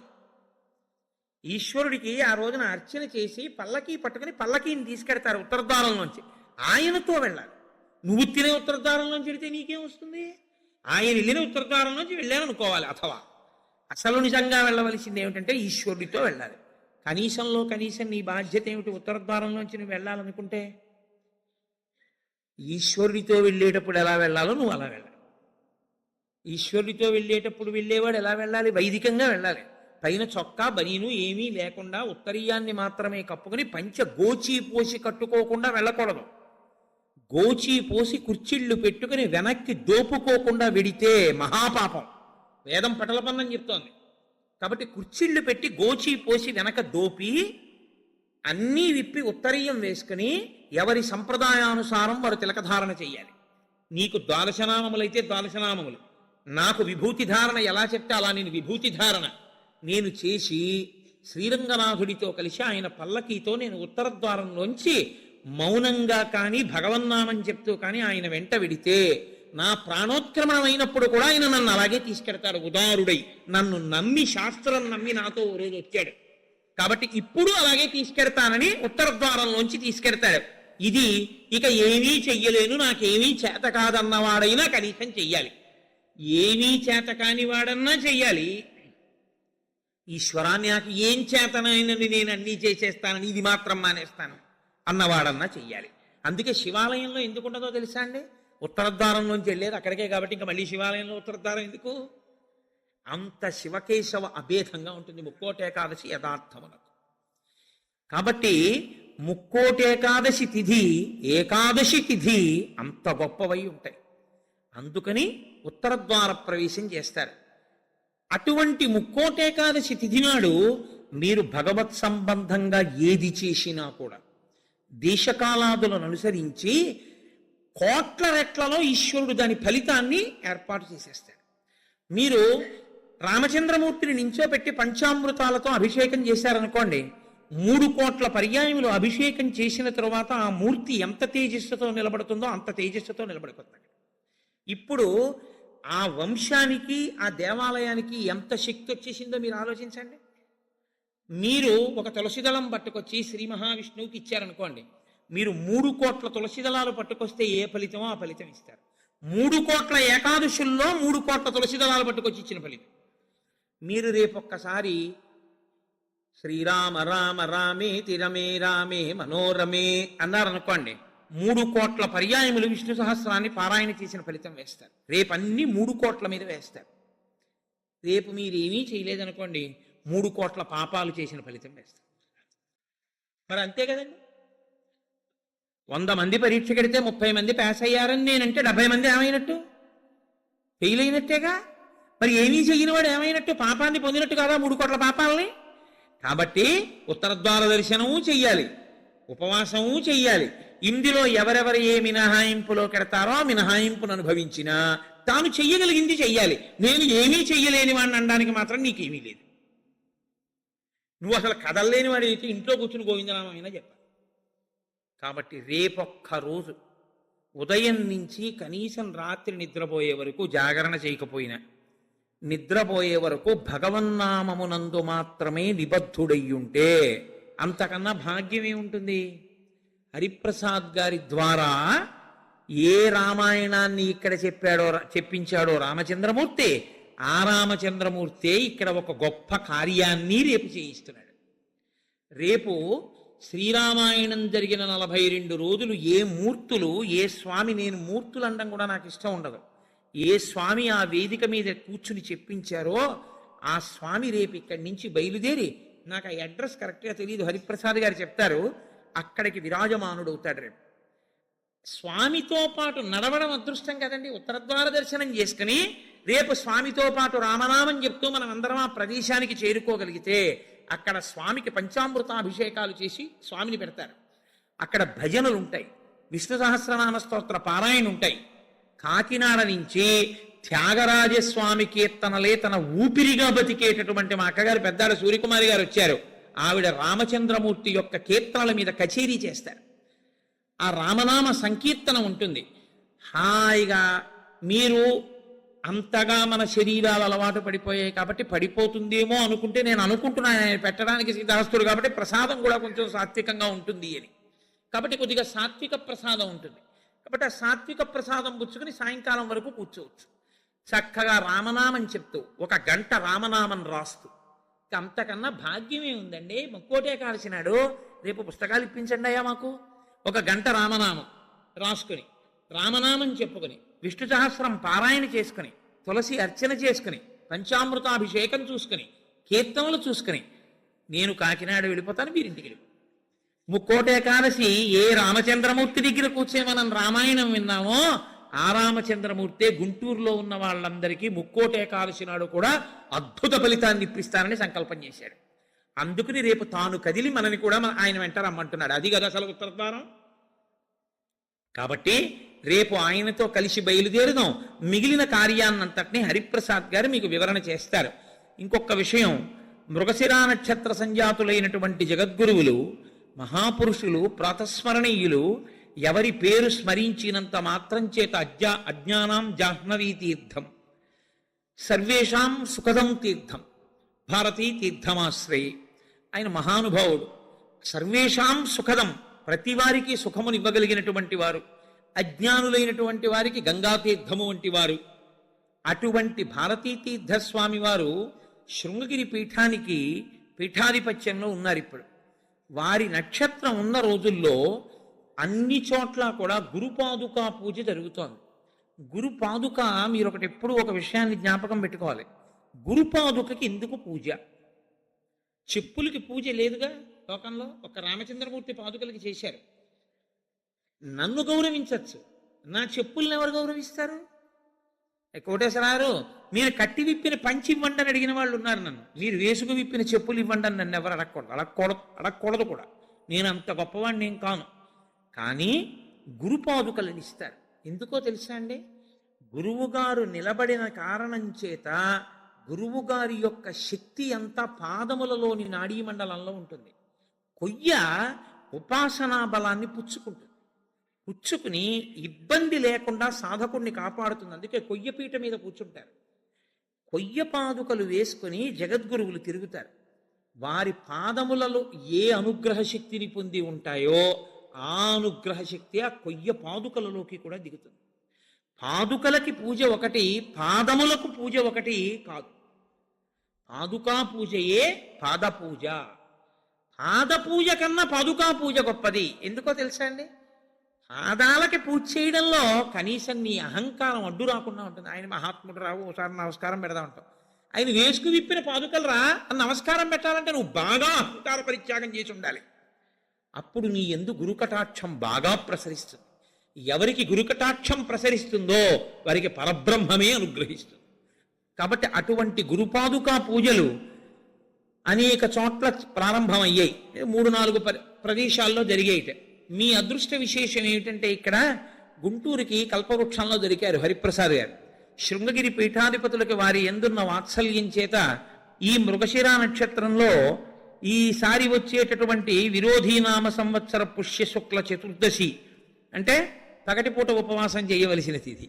పుష్యశుక్ల చతుర్దశి బుధవారం నాడు గుంటూరు శృంగగిరి పీఠంలో గురుపాదుకా పూజ జరుగుతుంది.